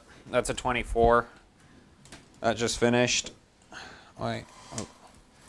Sit the hairdryer down running so that it cools off on the lower power setting. Okay, well, yeah, that's warm. Oh man, that is soaking. Well.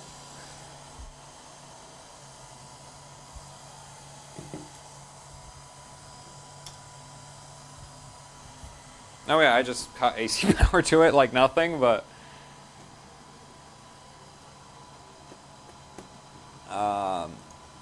there. So basically, I'm just going to tear it down now. And there is a lake at the bottom of that LN2 pot. No, that's not cooling off. Man, the VEGA card is hotter than the fan. I mean the hairdryer. Up. So, where do I put you? Oh, right there. And...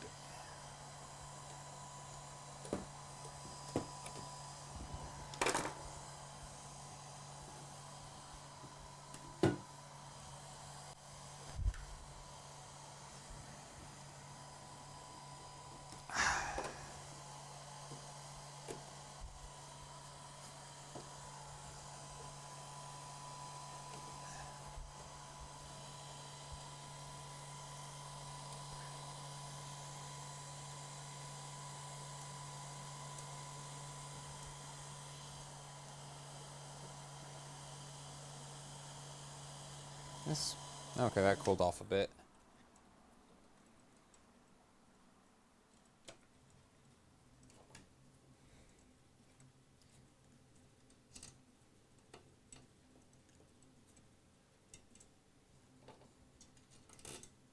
Go.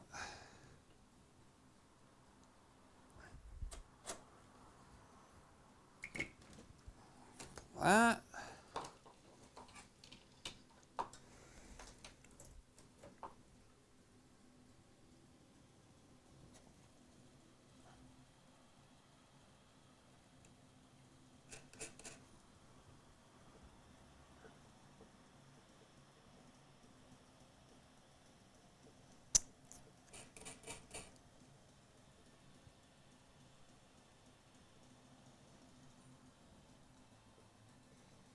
So annoying. It's like on the i3, I didn't run into like any issues except for the cold bug. But like no cracking, no Windows corruption.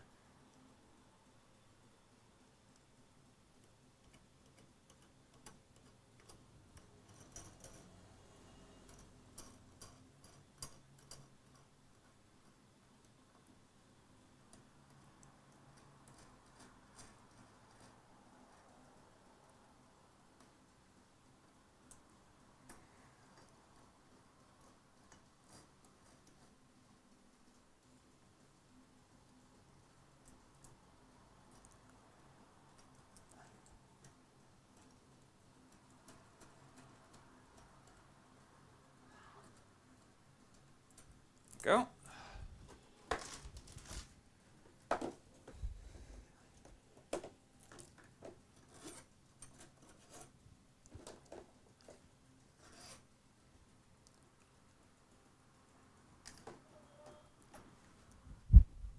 That is wet. Oh well, that's not anywhere near the Mobo, so I don't really care. These are soaked.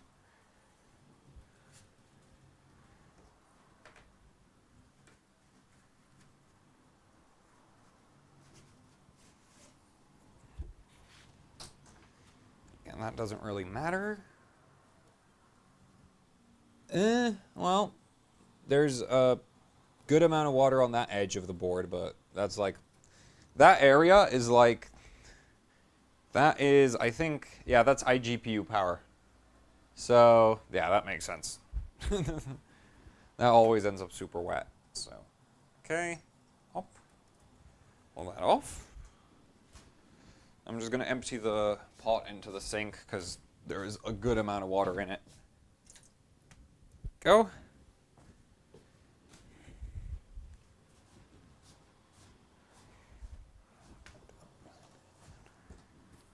And I will need to get into the socket, so I'll just pull this all off as well.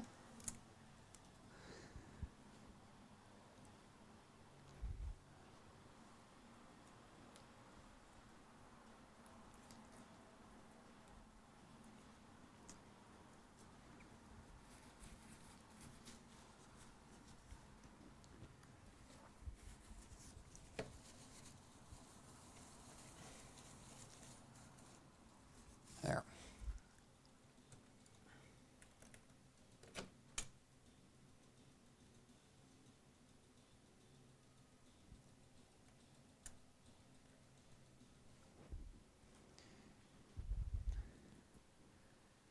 I actually wonder what the thermal paste under it ended up like.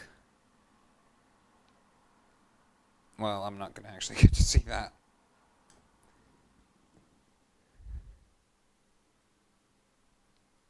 It looks the same in terms of consistency. Oh well, I'll clean it off anyway.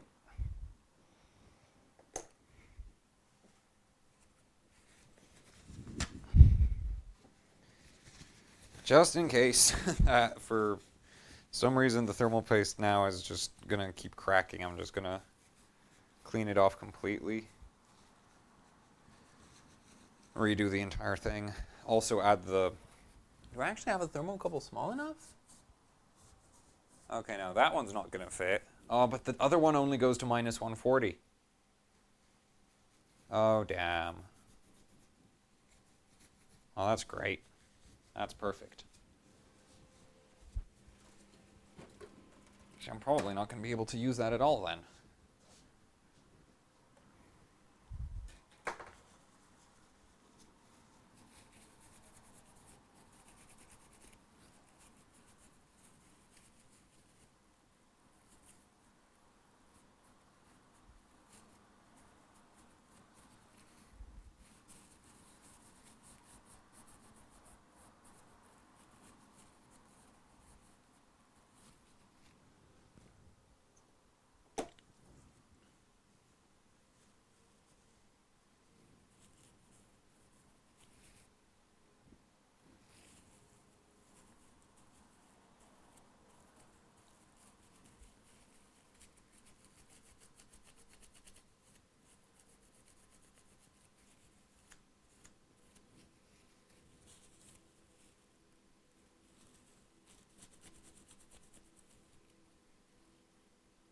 Keep getting like these...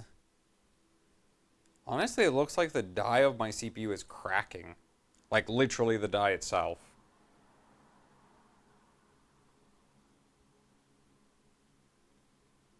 Because there's like scratch marks on it, and then there's these lines which I can't explain because they're completely... Like, I get that I have scratch marks going that direction because that's the way the IHS ends up sliding every time I close the damn bracket. But... Why I have lines basically, like thin lines going across the chip this way, I have no idea. See if... No, that's not going to pick up. I'd have to set up the focus, but... kind of worried the chip is just going to blow up on me at this rate.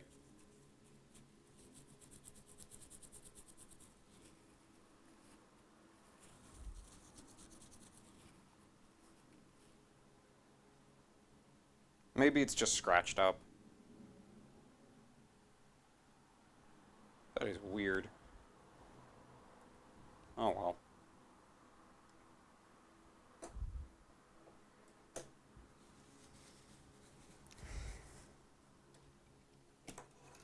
Okay, let's get the Mobo up. And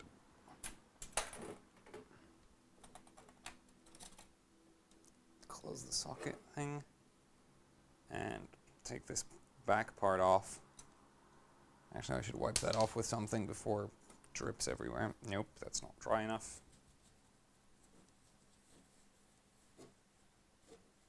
Wait, no, that's, yeah, okay, that's insulation. Cool. There.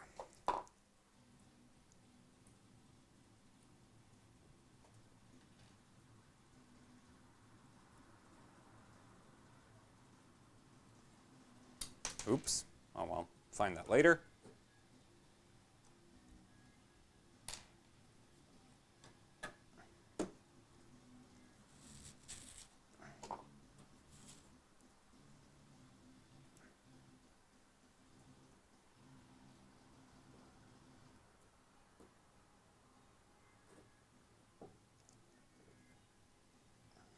I don't want these wobbling around. It's just obnoxious. Go. And so basically, right, sort of, I'm not sure how well it's going to show up, but basically, right, yeah, okay, that's not showing up at all. Basically, there's a hole in the socket, which basically a lot of ROG boards have this, and it's basically so that you can stick a small thermocouple through the Mobo and under the CPU, in theory, except for the part where mine just straight up to, okay, that one doesn't, okay, that's the thinnest one I have and that doesn't fit. What the hell?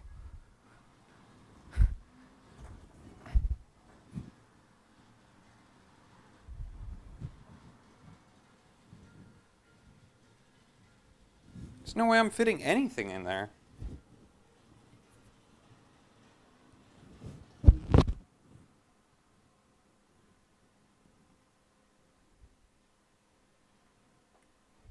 Yeah, no, that doesn't.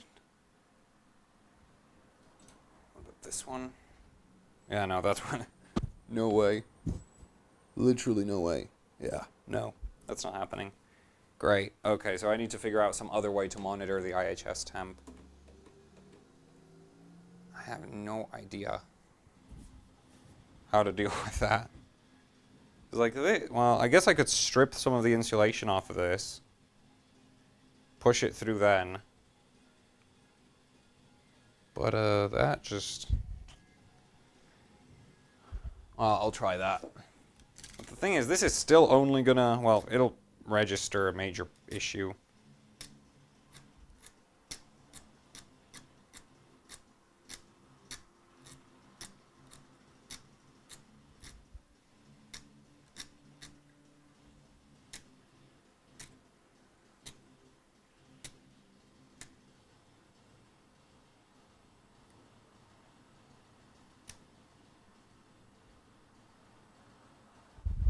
Okay, that might go through at this point. And I'll have to, like, do it up in tape or something, because I've exposed the internal wire of the couple. So, let's see. Nope, still too... How... Like... What? I've never seen a thermocouple so small. Like, this is the smallest one I have. The smallest one I've ever seen. And that hole in there is even smaller. Which is just fun.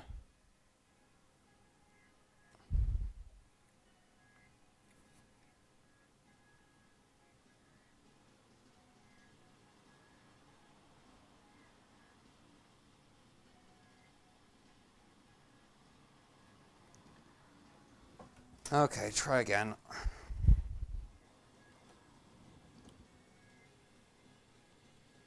Ultimately, this will just end up with me knowing about my thermal paste failing faster.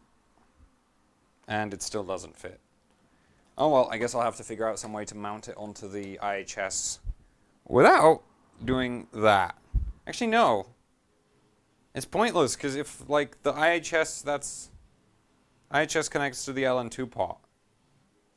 I need to measure the die. Well, that's great. Oh, to hell with it. I'll just remount and hope for the best.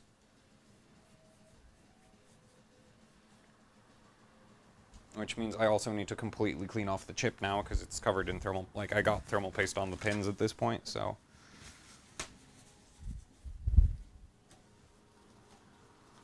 That's always nice.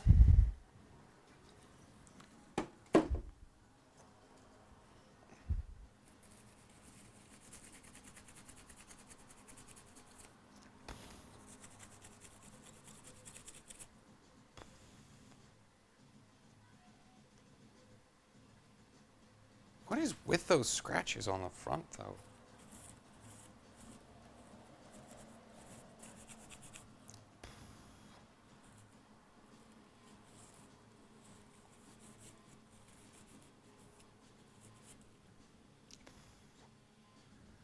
Okay, that's clean.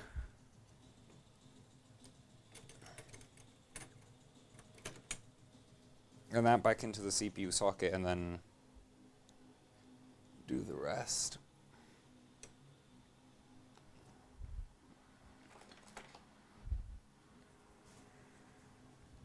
And then remount the whole thing, basically, because I can't think of a way to measure the die temperature.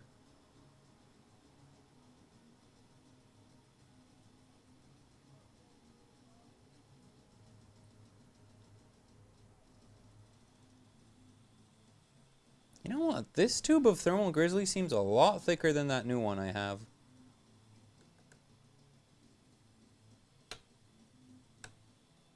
Oh well, we'll see.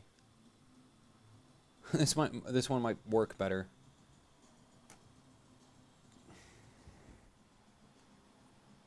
In which case that would be great.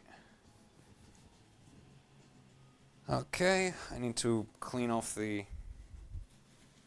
Well, there's the... That. It's a bit dark. Go.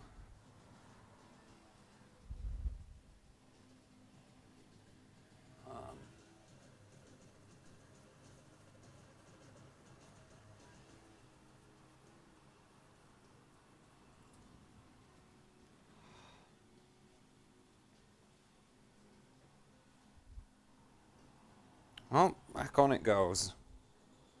Pretty sure I used the new tube on the 1070, though. And there I didn't have issues with it. Well, except for that one crack at the start of the session, but...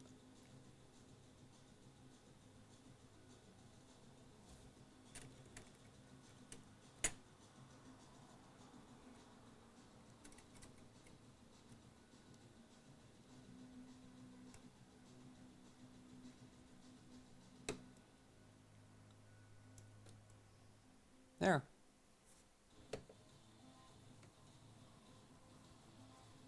That IHS is pretty scratched up.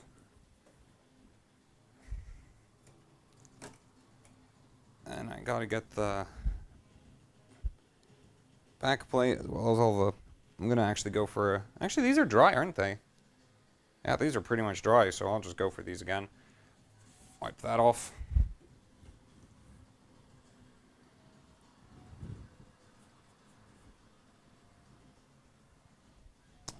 No, this one's... Okay. This one, that one. Like that. Yep. And then this.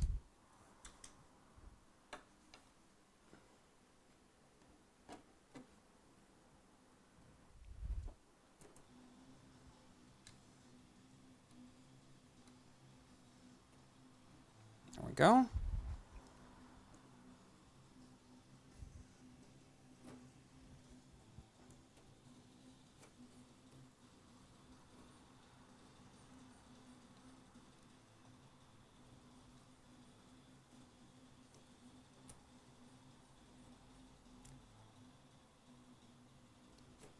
Okay, so now I need to find the other two, which I don't know where I put. One of them dropped down there. Cool, found that. Did I actually return the other one? I should have a spare, though. I do. Cool.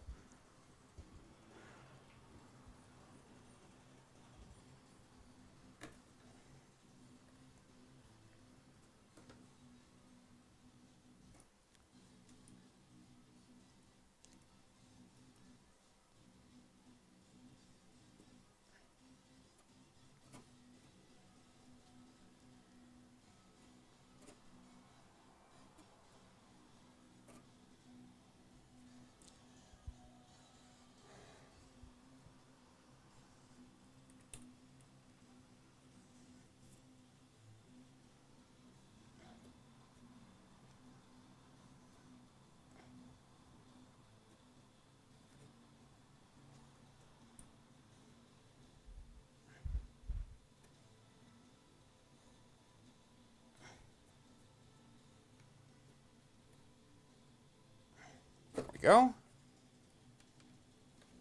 That's that part rebuilt. I just need to do the upper part. There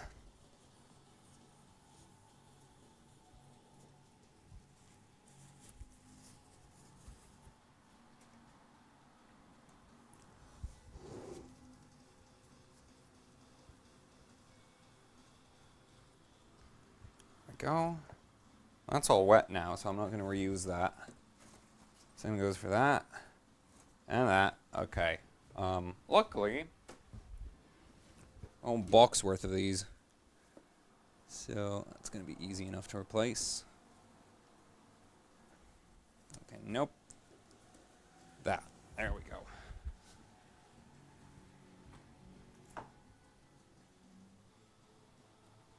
Actually, out of the memory slots, I'm just going to hit them with the hairdryer a bit because I'm pretty sure I had water dripping on them.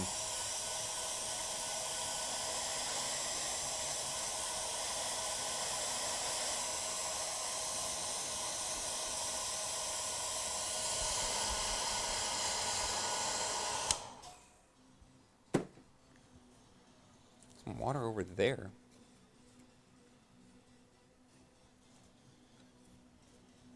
Okay. And up that one goes in this slot. No, this one goes in the first slot. There. This one goes in the, yeah, this is S2. So basically, with the memory sticks, one of them is better than the other, and if the better one's in the first slot, then it clocks better. So that's why I was checking which stick is which, even though they're identical. Spec-wise and everything else, it's just one of them won the silicon lottery a bit harder than the other. So, I'm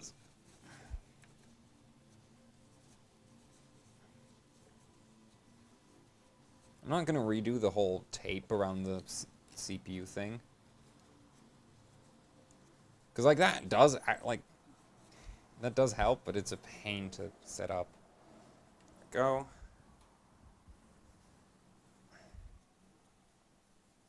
Actually, no, this one doesn't work at all for that.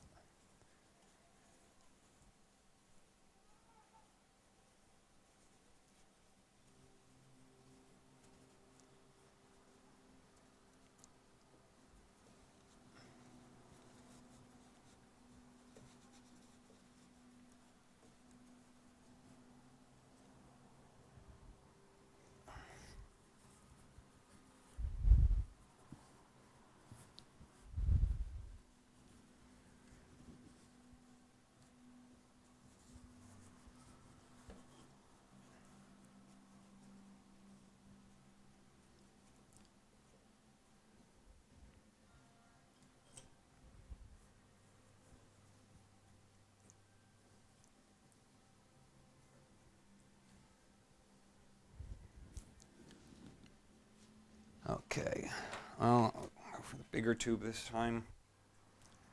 I'm pretty sure it's not the toppler that was failing. So if I use the same thermal paste there, I'm just going to do an X.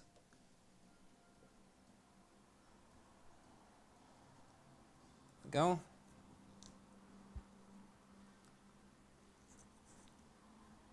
And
okay, well, that's ready to fire up pretty much at this point.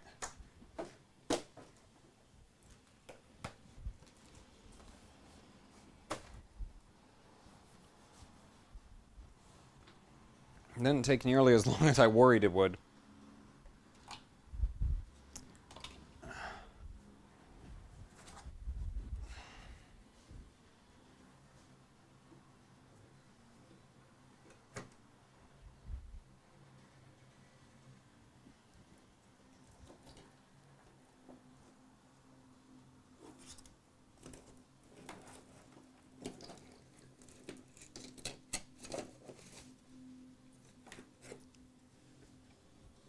Wait a minute, where did that go?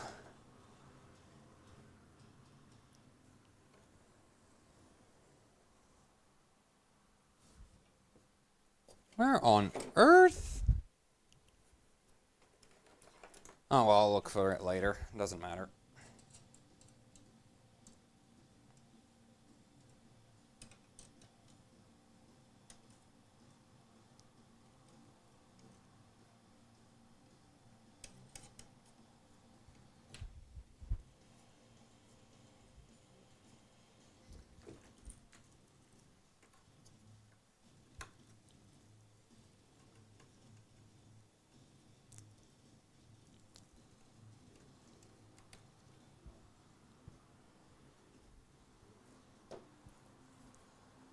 Now, wrong PSU.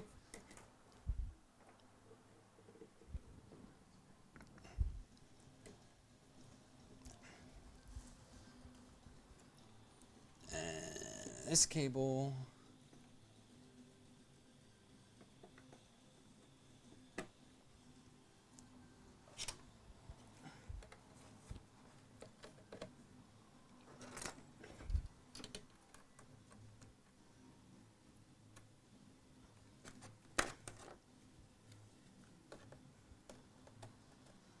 There we go.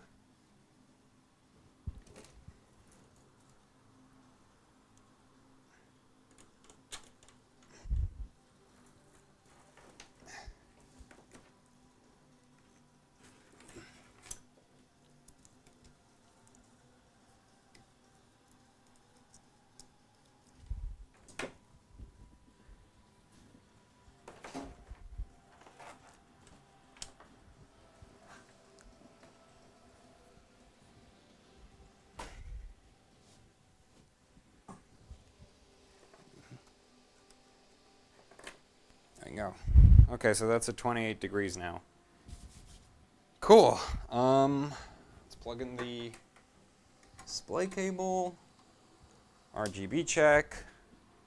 There. Okay. Oh, at this point I should fire right up again.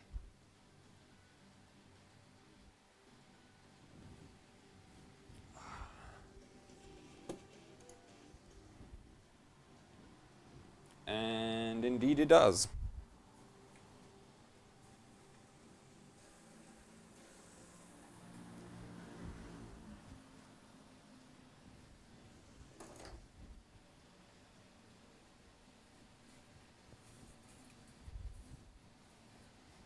Right now the temperature difference between the CPU and the BIOS and that is 3 degrees, so I'm gonna say that's actually pretty good.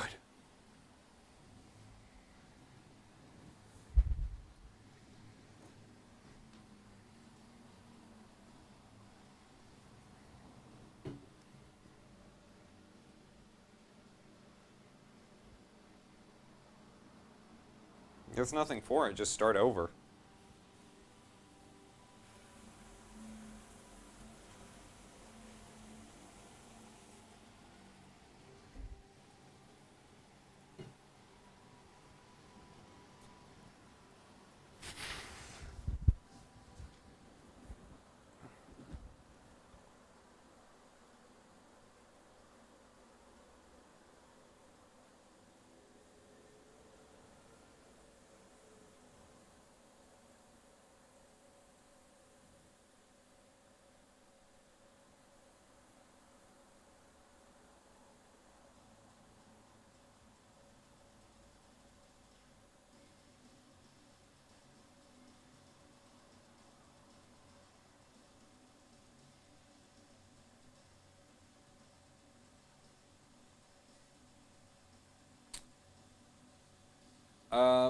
Wait, is that Luferon? I guess that's a question for me. How high am I going to go with the 7700K? Well, on an AIO, I've gotten it all the way to 5.4 gigahertz. So I was hoping it would go above 6. Except every time I get anywhere near, like, well, honestly, it just keeps, the thermal paste keeps failing on me, so it's not even about getting anywhere near. It's like I get the temperature sort of below minus 50 and the thermal paste fails. So far the progress has been extremely, well, there has been 0 progress. So yeah, that's not great. I'm gonna pull down to, back down to a, so annoyed, it's like, if I could at least bench minus 120, which doesn't even need like an apex, that'd be amazing.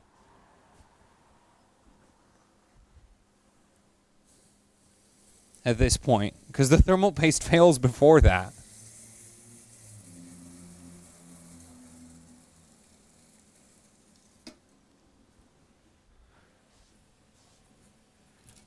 Minus 16.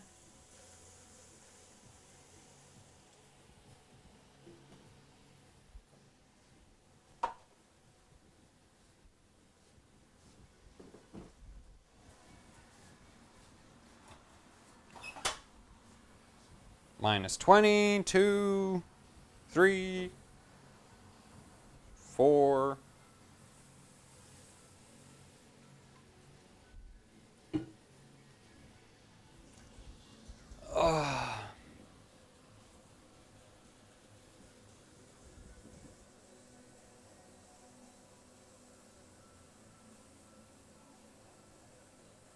What?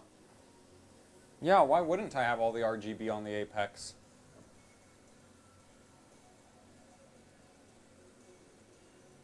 Minus 35.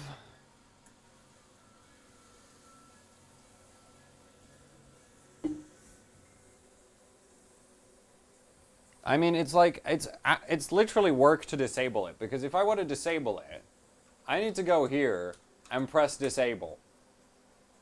Right? And this is a pain. I don't want to go do that.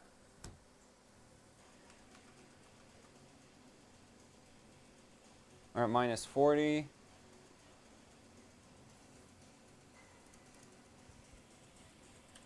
I'm just like for now I'm just gonna stick with the 5 gigahertz 3733.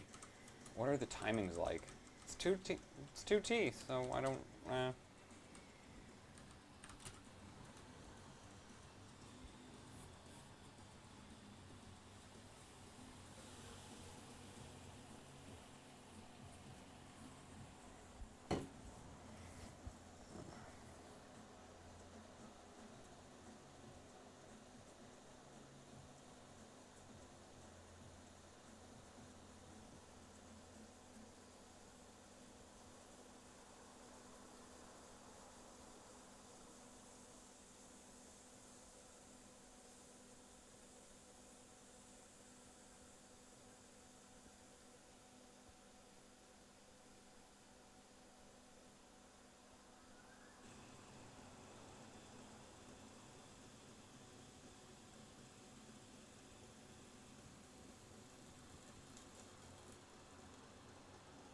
Here's the thing, Tullius, the like the first crack I had on this stream was when I was running it down, like the system was sitting in the BIOS and I was just running it down at around like -90 or -100 and it cracked.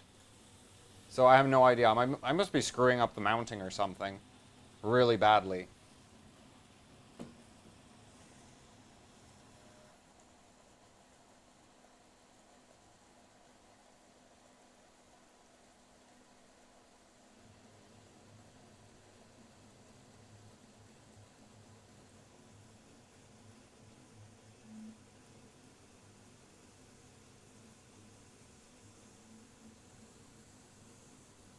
-70.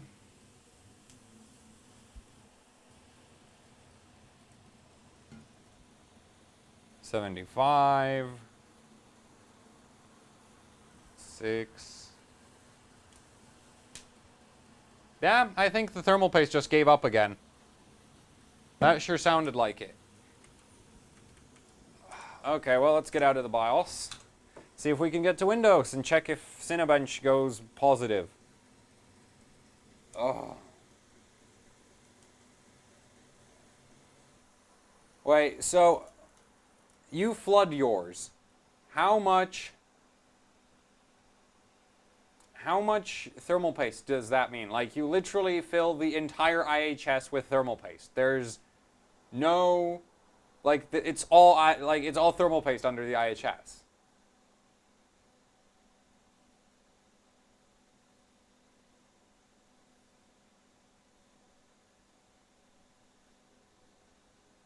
Because, wait, oh, oops, SSD's not plugged in. That might explain why we can't go to Windows.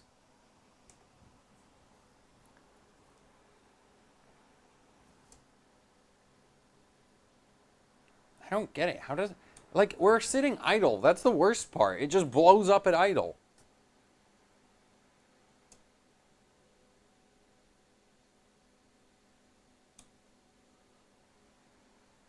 It's like, I'd get it if it was like, oh, Cinebench starts, it cracks, or Cinebench ends, it cracks.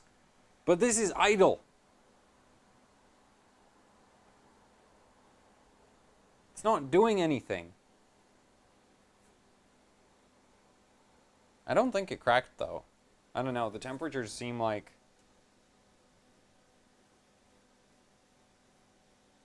I'm gonna do the Cinebench check, just to make absolutely sure.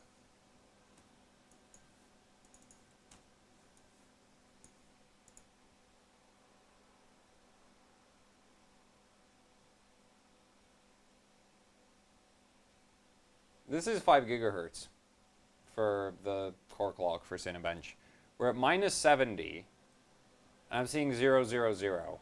I'm going to go ahead and say that whatever that cracking noise was, wasn't the thermal paste. That must have been like, I don't know, a piece of ice or something.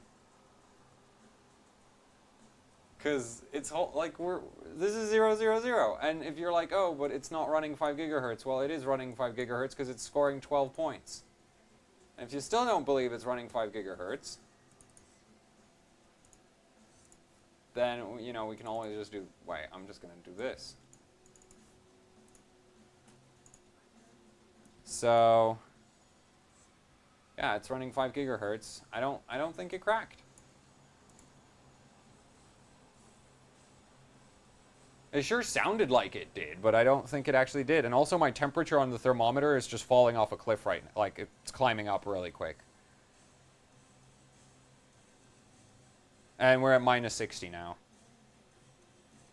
So I'm gonna go ahead and say that this didn't crack yet.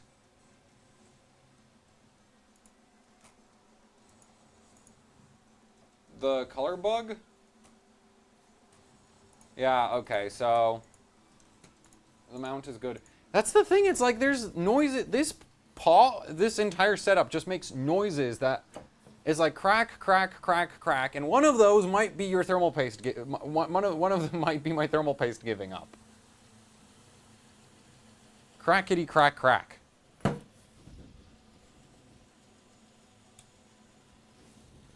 I'm going to pull it down to minus 90, then I'm flipping RSVD, and then we're going for minus 50 or something, and that's 6 gigahertz. I'm just going to go straight for 6 gigahertz at 1.8. Because even the i3 can do that, and the i3s aren't exactly known to clock great compared to the rest of the KB Lake lineup, so minus 76.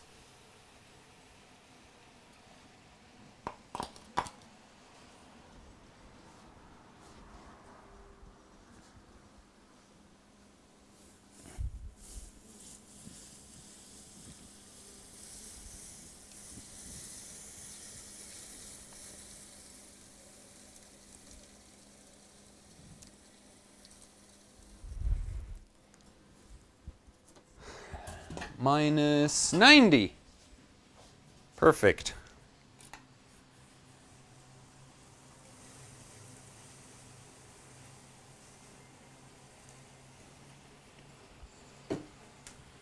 I just heard another cracking noise from sort of left of the CPU, so I don't know. I think that was the mounting hardware moving.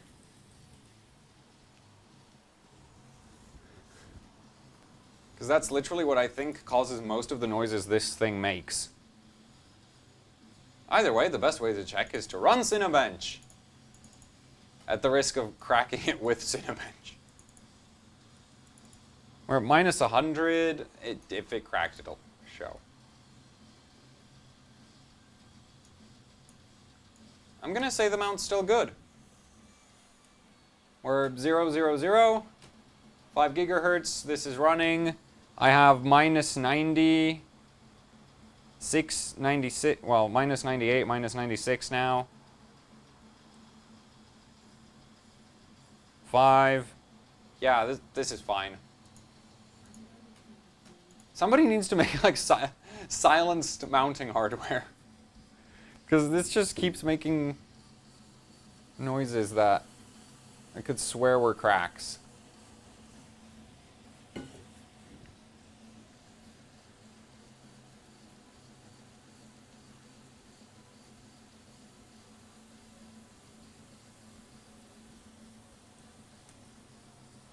On.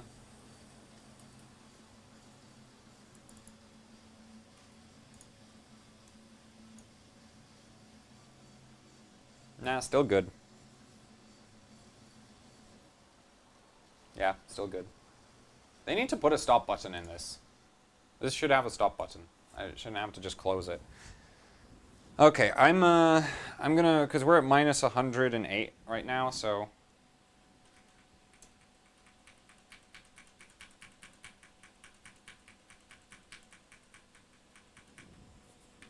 I'm gonna keep going.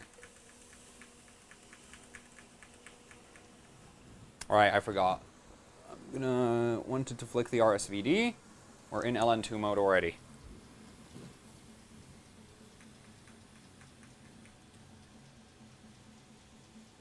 So the reason why you can't flick the RSVD switch at like high temperatures is because it'll actually not post. Like it only works for low temperatures. If it gets too warm, RSVD stops working. And my keyboard stops working too.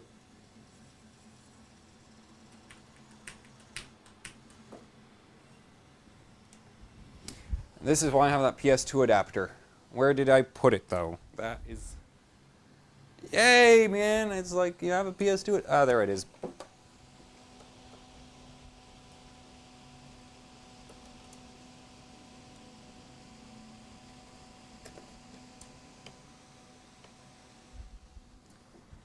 There we go. There, posted.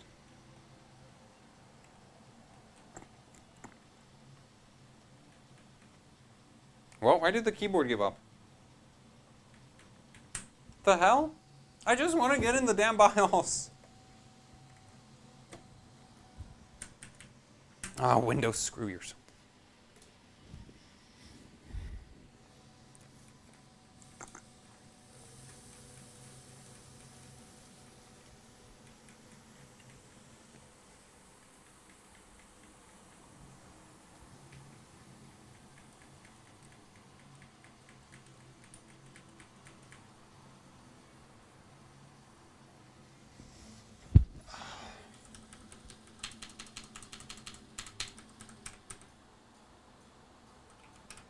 Don't do this at home.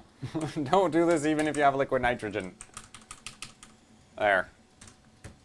That's my way of getting 6 gigahertz. The dumbest way possible. You should never do this. There we go.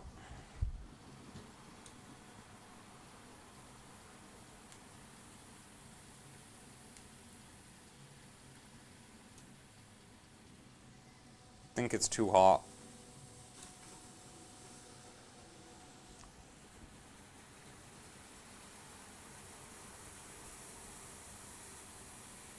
There, see, now it posted. Because the temperature's now way, like, we're at minus 140 now.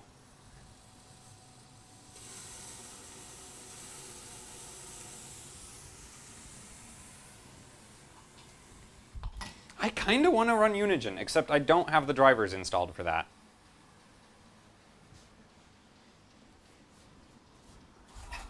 Because the idea is, Unigen is basically a CPU benchmark on, damn it, on pretty much anything that isn't a, well, anything faster than like a 980.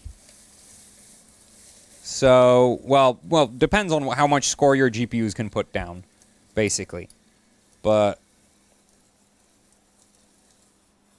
this card at 5.2 gigahertz spat out a 6.5K for Unigen. So at 6 gigahertz, I'd be hoping to break 7.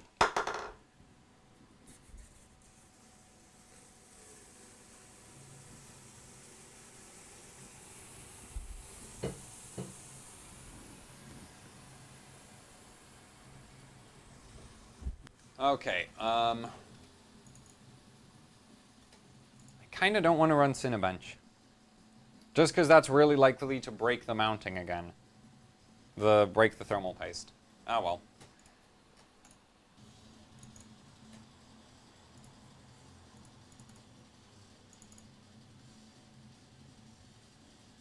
Vega actually gets like its own driver package. The Frontier Edition does. Surprised me. It's also huge. It's half a gig of drivers. Which I think is probably all the pro stuff in it. Because it's certainly not Wattman. It doesn't work at all.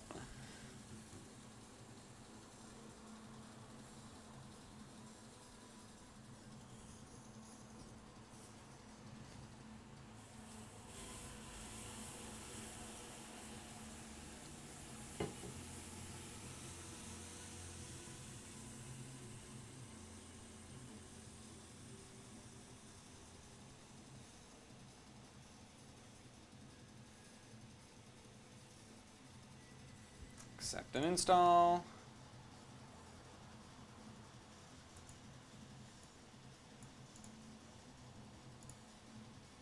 Don't need audio.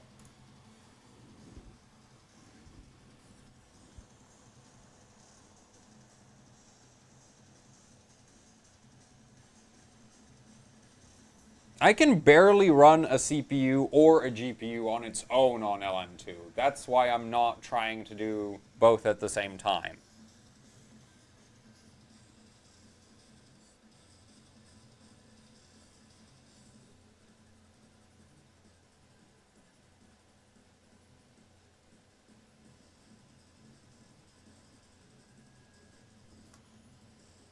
It's not frozen. The mouse moved.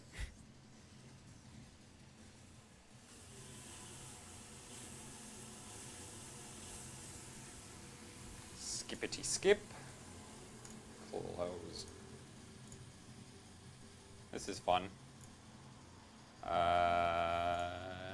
And override, off, performance.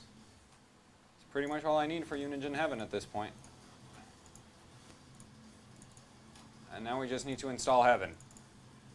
So, benchmarks.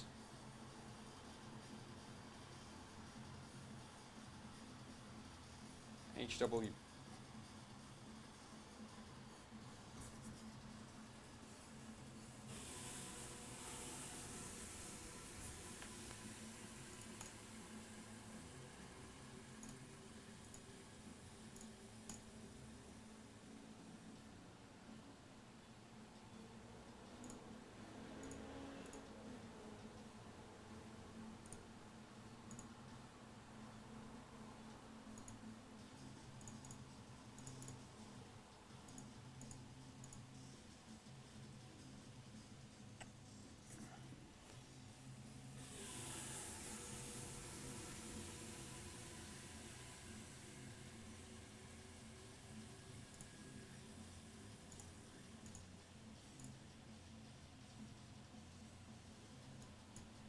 There we go. And actually, before we run Vega, we need to do one last thing. Well,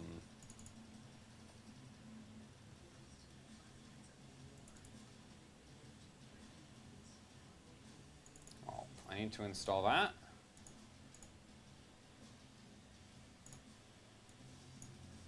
The other thing I need to do is get Watt tool. Actually, I can use Watt tool for everything. So right now, I think this voltage table right here doesn't actually work. This can be used to set fan speed, but it only goes in one direction. You can only increase fan speed. You can't lower it, which is dumb. But deal with it. It's about as loud as the hairdryer. Memory. Oh, right. It actually... Okay, no, I do need Afterburner. Because that seems to think the card is a Fury.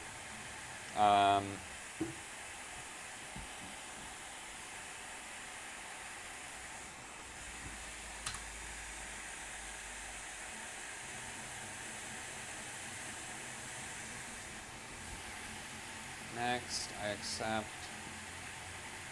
Next, next, next.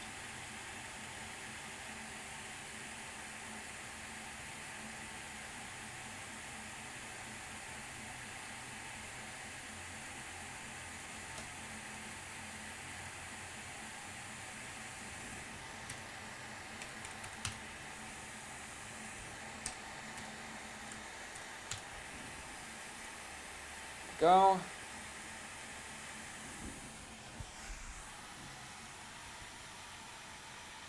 That's not much of an overclock, but the way that this is so far, the only thing I'm for sure the card is going to run. That's normal.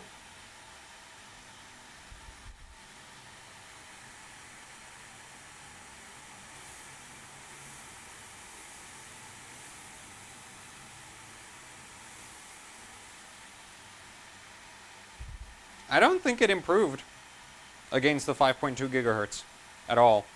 Or maybe it did by like a tenth of an FPS or something, but...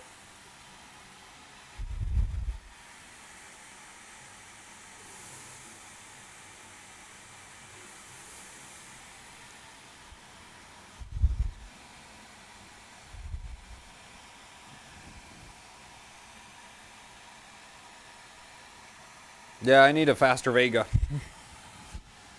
Or a Vega with just a straight up higher power limit. Because right now, this system is pulling about 570 watts of power.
Wait, angle this more horizontal, but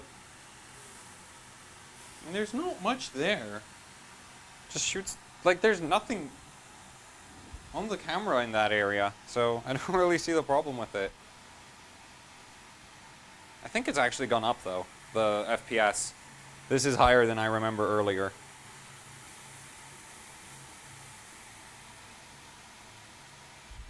In the day. Like, I tested earlier in the day 5.2 gigahertz for Unigen. Oh my. I don't think I saw 400 here. I think this is going to be a pretty good score.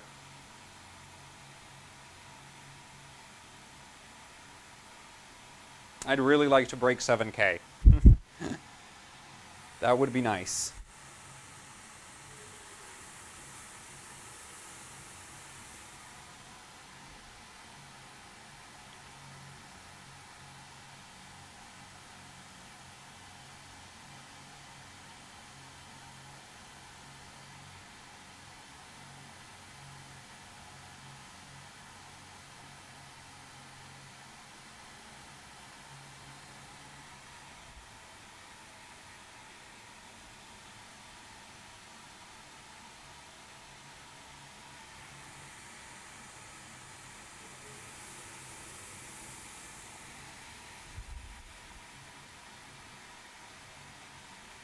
Okay, no, it's not breaking 7K.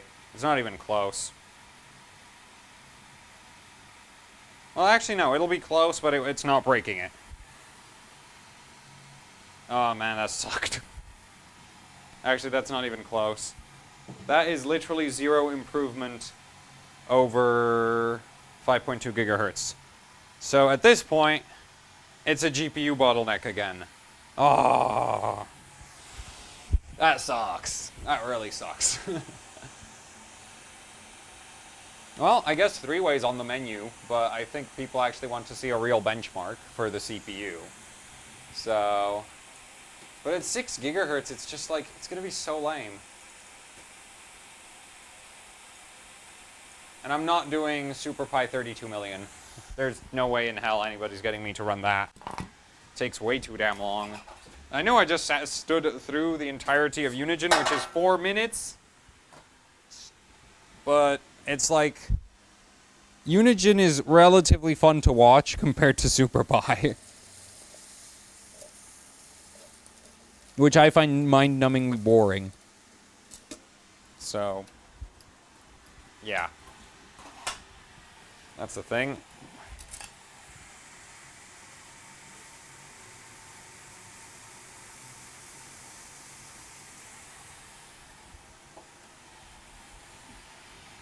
Oh, we've just hit minus 150. Run.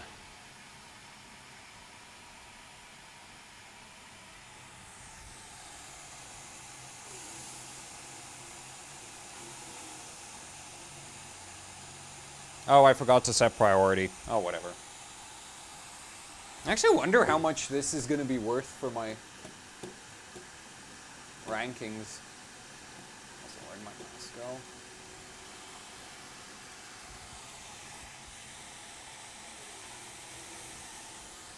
$14. That's 7,700K.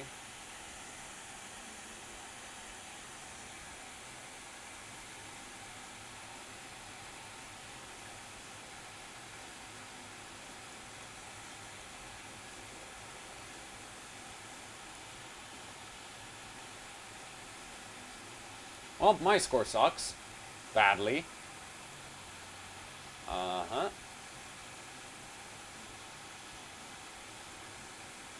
Yeah, okay. This really sucks. That's not worth posting. I am going higher.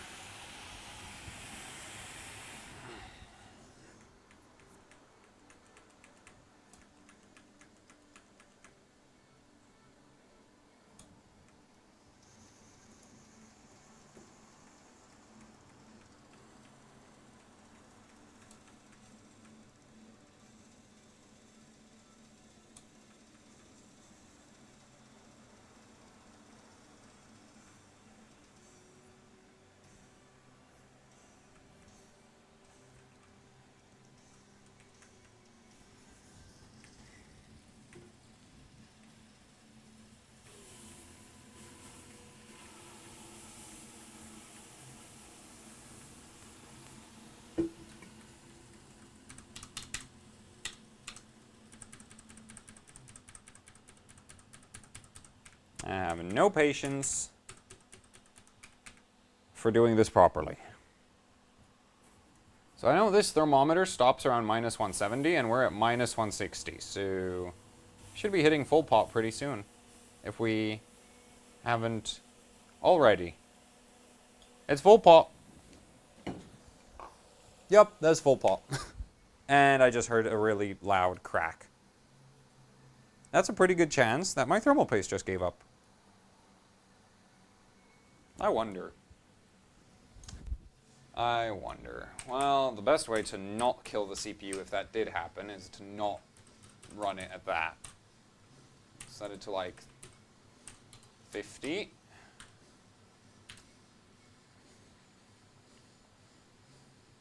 Because I did just hear a really loud crack, and since I don't have any kind of way to check the back of the CPU,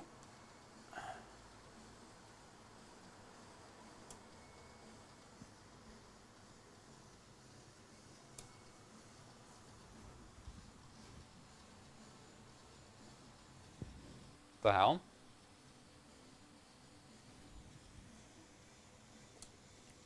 Don't tell me I have a cold boot bug. Oh, looks like I do. Also, the RAM's very cold. The RAM's gonna hate that.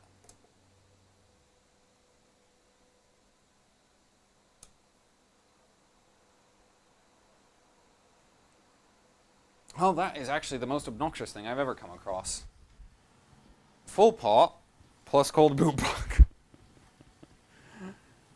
Oh, God.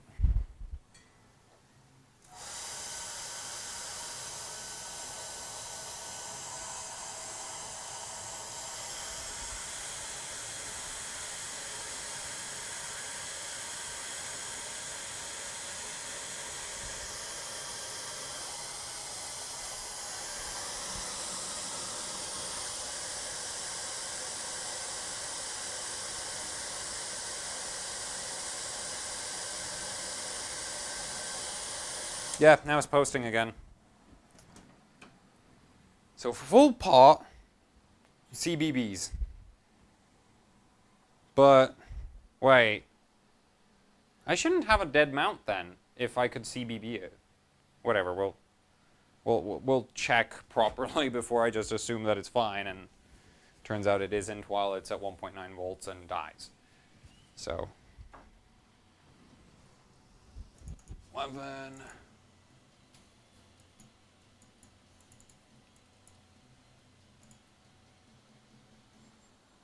No, temperatures are good. Yeah, thermal on that is also good.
Go. That's memory timing sorted. It's going to boot 3866. Okay, and this I should be doing like 55. Yeah.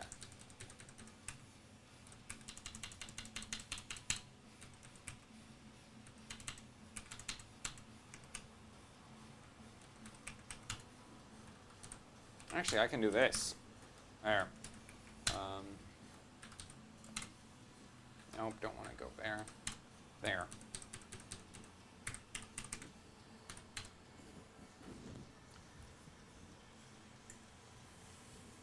And these should be moderately like, well, actually, these should be really nice performing settings.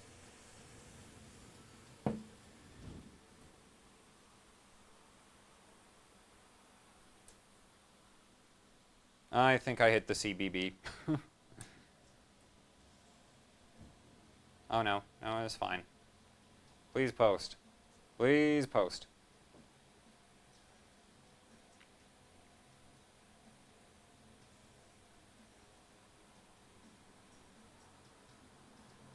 Oh, I need to max mem. Once we get in the OS. If we get in the OS.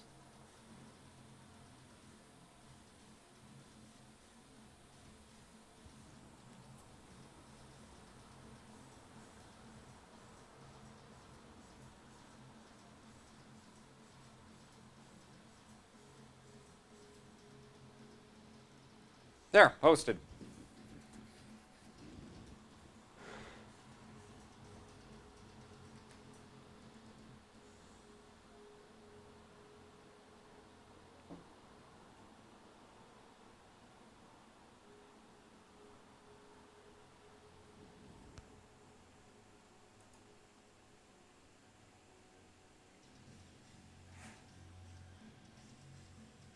Yeah, I have 1.9 volts on the CPU, but the CPUs that are like minus 160, so I must say I don't really care. Nor does the CPU particularly. And this will crash instantly. I pretty much guarantee it. Now I will do my priority this time. Actually, no, I need to max mem, but okay. We'll try run Cinebench because it's not super memory heavy. But before that, I'll set msconfig. Nope, what did I open? Msconfig. Boot. Advanced options, max. So this is, like, if you're pushing really high performance DDR settings on BDI, you need to limit how much RAM your OS can use. Otherwise, it just crashes at random all the time. Let's run this.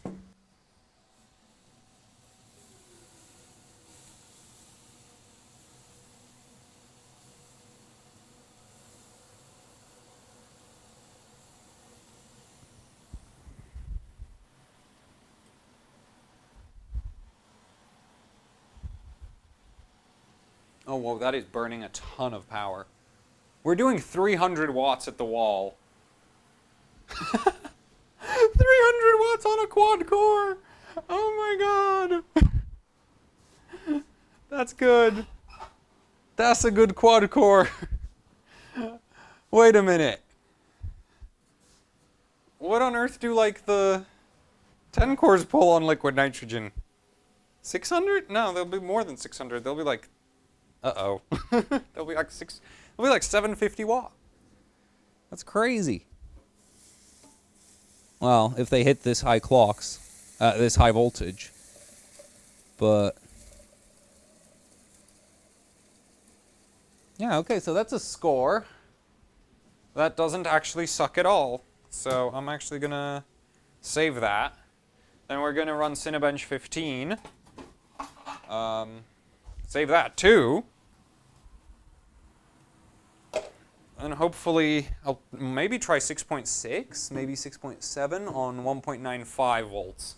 I'm not going to go all the way, well, actually, I might not. I don't think I'll do 1.95. Too much. I don't want to kill the CPU, and basically, 1.9 is like safe. Safe.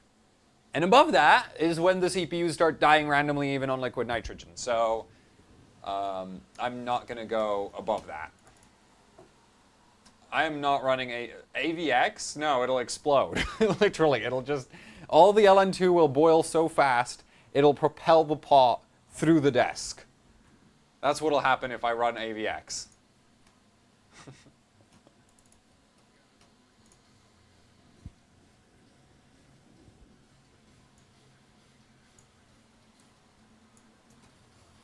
And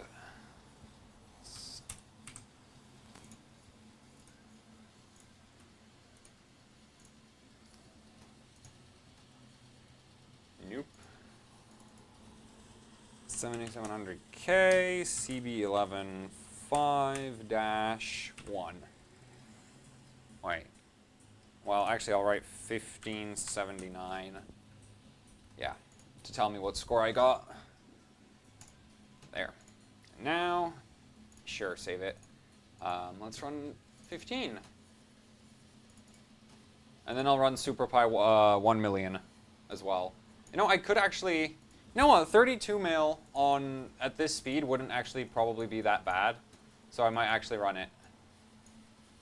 So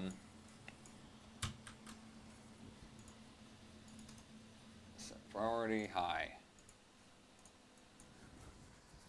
Okay, I need to pull down a bit because it's gone up.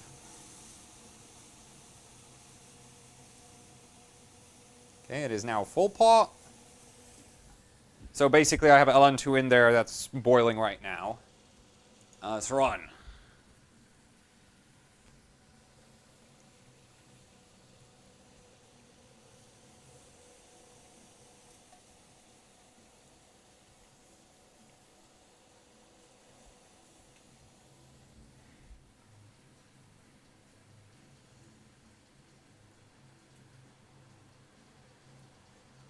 Will I be playing with Skylake X anytime soon?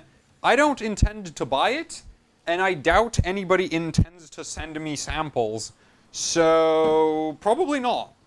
You know, that's my that's what I think's gonna happen. I don't know. Maybe somebody will be, like, you know, maybe one day I'll go and find like a X299 motherboard sitting outside my door, and they'll be like, okay, sure, with a CPU, then sure, I'll go for it. But I'm not super, like, I'd happily test pretty much any piece of hardware I get my hands on, except like ancient stuff, which requires Windows XP.